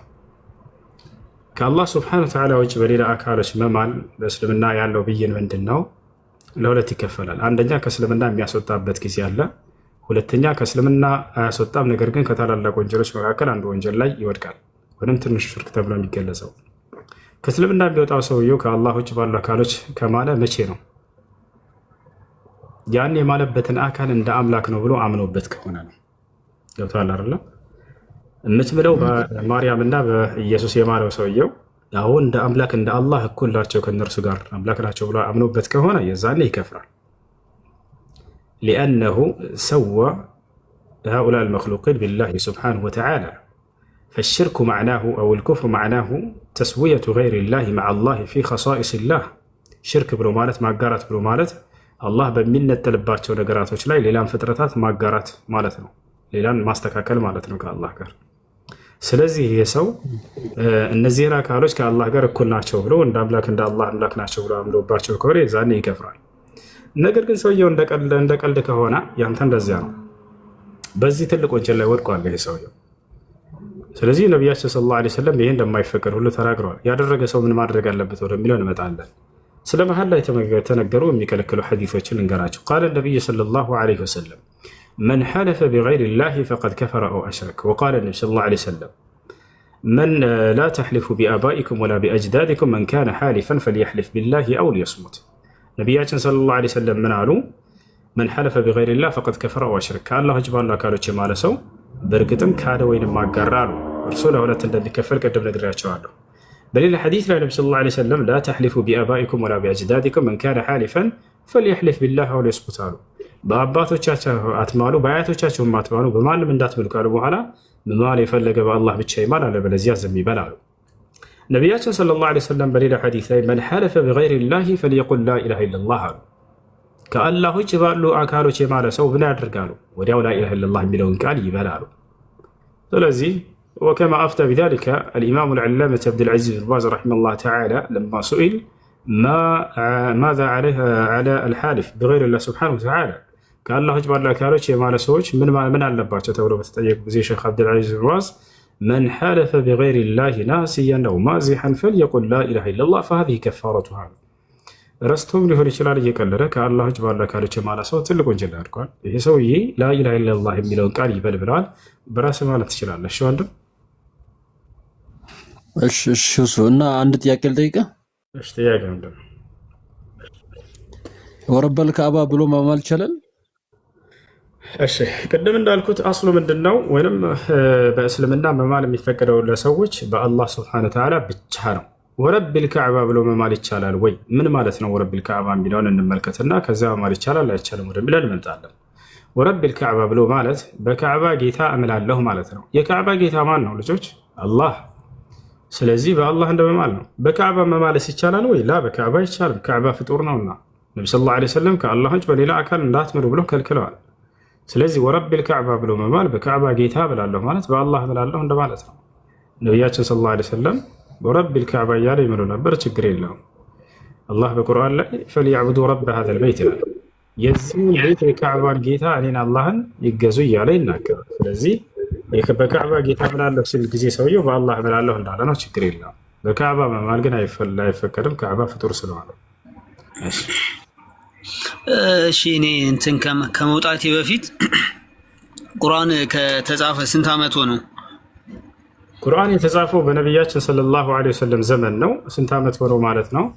1447 ዓመት አካባቢ ሆኖ። ኦኬ ቅድም ያነበብክልኝ ብሉይ ኪዳን ደግሞ 1600 ዓመት ነው ያልከኝ። ስለዚህ ከዛ ኮፒ ተደርጎ ቢሆንስ? እስካሁን ባቢሎን እስካሁን ሳስረዳ አሁን ልድገምልሽ፣ አዳምጠኝሽ። ኮፒ ተደርጎ ቢሆንስ ወደሚለው እንምጣ።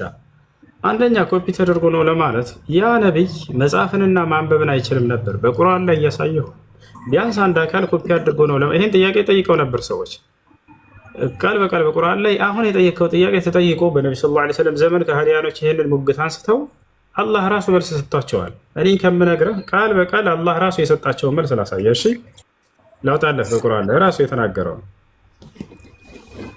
ምን አሉ ሰዎች? እሱን አታውጣውም፣ ምክንያቱም የሚጽፉት ሰዎች ማንበብ ስለሚችሉ። እነሱ ደግሞ ከእርሳቸው የሰሙትና የጻፉት ምስክሮች ሁሉ አመጣልሃለሁ። ከእርሳቸው አንደበት እክቱቡ ዐኒ ይሏቸው ነበር። ከእኔ ጻፉ እያለ ያዟቸዋል። ቁጭ ብለው እዛው ጻፉ።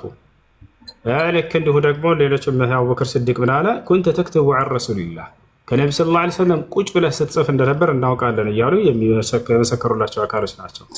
አምላክ አላህ ሱብሓነሁ ወተዓላ ኢና ነሕኑ ነዘልና ዚክረ ወኢና ለሁ ለሓፊዙን አለ። ይሄን ቁርአን እኔ ነኝ ያወረድኩት እኔ ነኝ የምጠብቀው ብሎ አምላክ ራሱ ቃል የገባለት ነገር ነው። እነዚያ ጸሐፊዎች ቁጭ ብለው ከነቢ ሰለላሁ ዐለይሂ ወሰለም አንደበት የጻፉ አካሎች ናቸው። የዛ ነው የተጻፈ።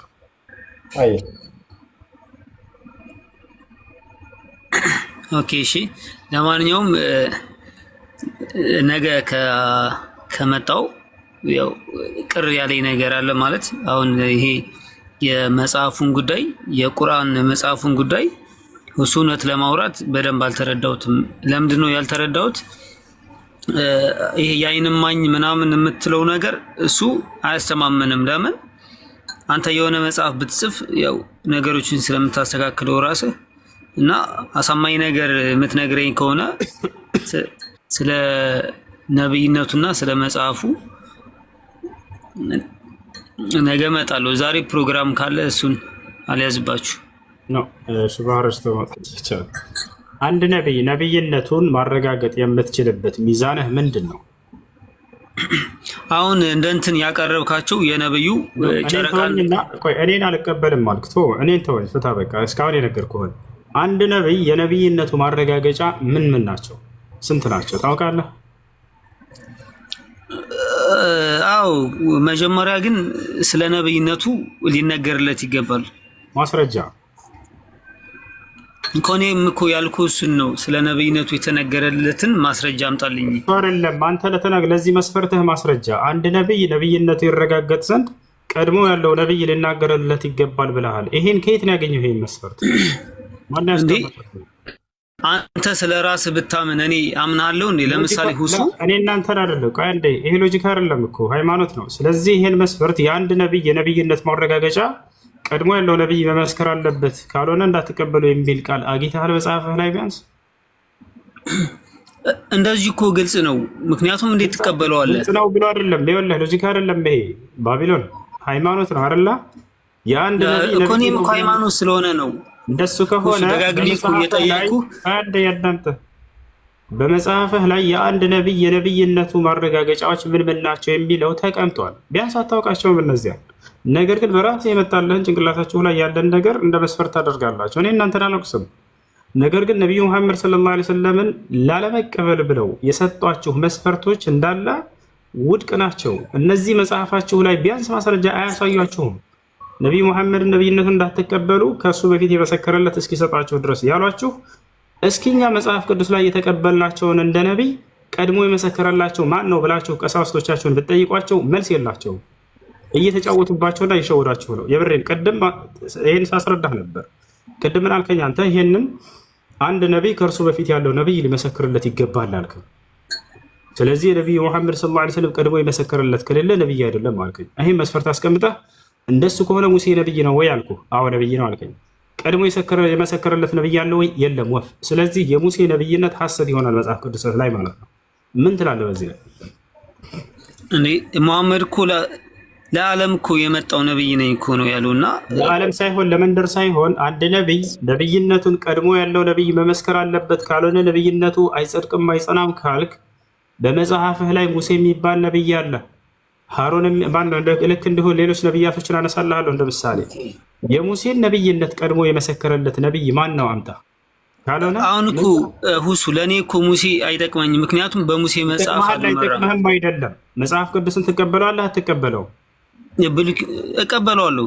በጣም ጥሩ። ሙሴ የሚባል ነብይ እንዳለ መጽሐፍ ቅዱስህ ከአምላክ ዘንድ ይመጣል ይናገራል አይናገርም? ይናገራል አለ። ሙሴ አለ።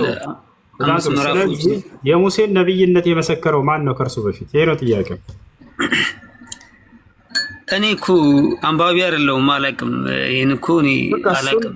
በቃ እንደሱ ከሆነ ሂደህ ቢያንስ አንድ የነፍስ አባት ሊኖርህ ይችላል፣ ወይንም ቄስ የምታውቀው ሊኖር ይችላል፣ ወይንም ፕሮቴስታንትም ከሆንክ ፓስተር ሊኖርህ ይችላል። ሂድና ይሄን ጥያቄ ጠይቀው፣ አፋጠው። አንድ ነብይ ለሙሴ ነብይነት ቀድሞ የመሰከረለት አንድ ነብይ ስጡ ይበላቸውና ነገ መልሱን ይዘህ ትመጣለህ። መልካም ምሽት ይሆንልህ። እሺ ባቢሎን። ይሄ እሺ፣ እርግጠኛ ነህ ግን የመሰከረለት የለም? ይሄንን ይዤ እመጣለሁ። ወላሂ የለም። ይሄ ነው የምነግርህ፣ የለም። እኔ የመሰከረለት ካመጣህ ቲክቶክን ዘጋግቼው ለዘላለም እጠፋለሁ። ወላሂ ብሬ። እሺ፣ እሺ፣ እሺ፣ ደህና ደሩ። ለማንኛውም ነገ ጠይቄ እመጣለሁ። አይ መልካም አዳር። እሺ። መስፈርት ይሰጣቸዋል። ይሄን መስፈርት ለምን እንደሆነ ታውቃላችሁ? ወላሂ ያውቀው መርምረው እውነት ላይ እንዲደርሱ አይደለም። የነቢዩ ሙሐመድ ሰለላሁ ዐለይሂ ወሰለም ነብይነት እንዳይቀበሉ ጭንቅላታቸውን መድፈኛ መስፈርት ነው። ይሄ ድፍን ማድረጊያ ጭንቅላታቸውን ማለት ነው። አንድ ነቢይ ቀድሞ ካልመሰከረለት እንዴት ነቢይ ይሆናል? ከነቢዩ መሐመድ በፊት ነቢይነትን የመሰከረ አምጣ በሏቸው ይሏቸዋል። የዛኔ ይዛችሁ ጠይቃቸው ቀሳውስቶቻቸው የሚያስተምሯቸው እንዲህ እያሉ የሚሸውራቸውን ቄሶች ወይም ፓስተሮች፣ የእምነት አባት ተብዬዎች እስኪ ለእኛ ነቢያቶች ብለን ለተቀበልናቸው መጽሐፍ ቅዱስ ላይ ቀድሞ የመሰከረላቸው ነቢይ የሰጡን። ሙሴ ነቢይ ነው ብላችሁናል። ማን ነው ከሙሴ በፊት ሙሴ ነቢይ ነው ብሎ የመሰከረለት? አንድ አምጥ በሏቸው። አያመጡም። እያንዳንዳቸው ክርስቲያኖች ይህን ጠይቋቸው። እንደሱ ከሆነ ታዲያ ነቢዩ መሐመድን ቀድሞ የመሰከረላቸው የለምና ብለን ለምንድን ነው የምንክዳቸው በሏቸው። ይሄ የነቢይነት መስፈርት አይደለም። ቀድሞ መናገር አለበት የግድ። ማን ያላችሁ? ቢያንስ ይሄ መስፈርት መገኘት አለበት መጽሐፋቸው ላይ። የት ነው መስፈርት ያገኘ ነው በሏቸው። ዝም ብሎ ከጭቅላታቸው እያመጡት ይሄን መስፈርት ይሰጧቸዋል። አሜን ብላችሁ ትቀበላላችሁ። ይሄ አያስኬድም። እንደዚህ ቆም ብላችሁ አስቡ።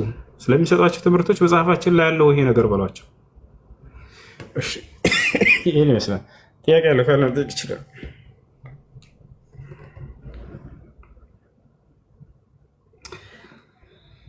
እሺ ጨረስን። ሰላሙ አለይኩም ወንድሜ። ሰላሙ አለይኩም። አለይኩም ሰላም። እኔ ያው እስልምናን ተቀብያለሁ። በጣም ደስተኛ ነኝ። ያው ልጁ ወረደ እንጂ አሁን እኔ ኦርቶዶክስ እያለሁ ኢየሱስ ጌታ ነው ሲባል መጽሐፍ ቅዱስ ላይ ኢየሱስ እኔ ጌታ ነኝ የሚለው ምንም አይነት እንትን የለም፣ ማስረጃ የለም። ሰልም ያለው በዛም አልሐምዱሊላህ አሁን ሙስሊም ነኝ። ግን አንድ ነገር ግን አስተያየት መስጠት ይቻላል ወንድሜ? እሺ ትችላለህ። እንደዚህ እንደኛ የምታሰልሙን ሰዎች ቴሌግራም ላይ ብቻ ትምህርት ተማሩ፣ ቴሌግራም ላይ ይሄን ነገር አሰጋገድም ስለ እስልምና ተማሩ የሚባለው ነገር ቢቀርና ሰዎች ኢንዳይሬክት በስልክም በአካልም እየተገናኘን ብንማማር ቢያስተምሩን ጥሩ ነው።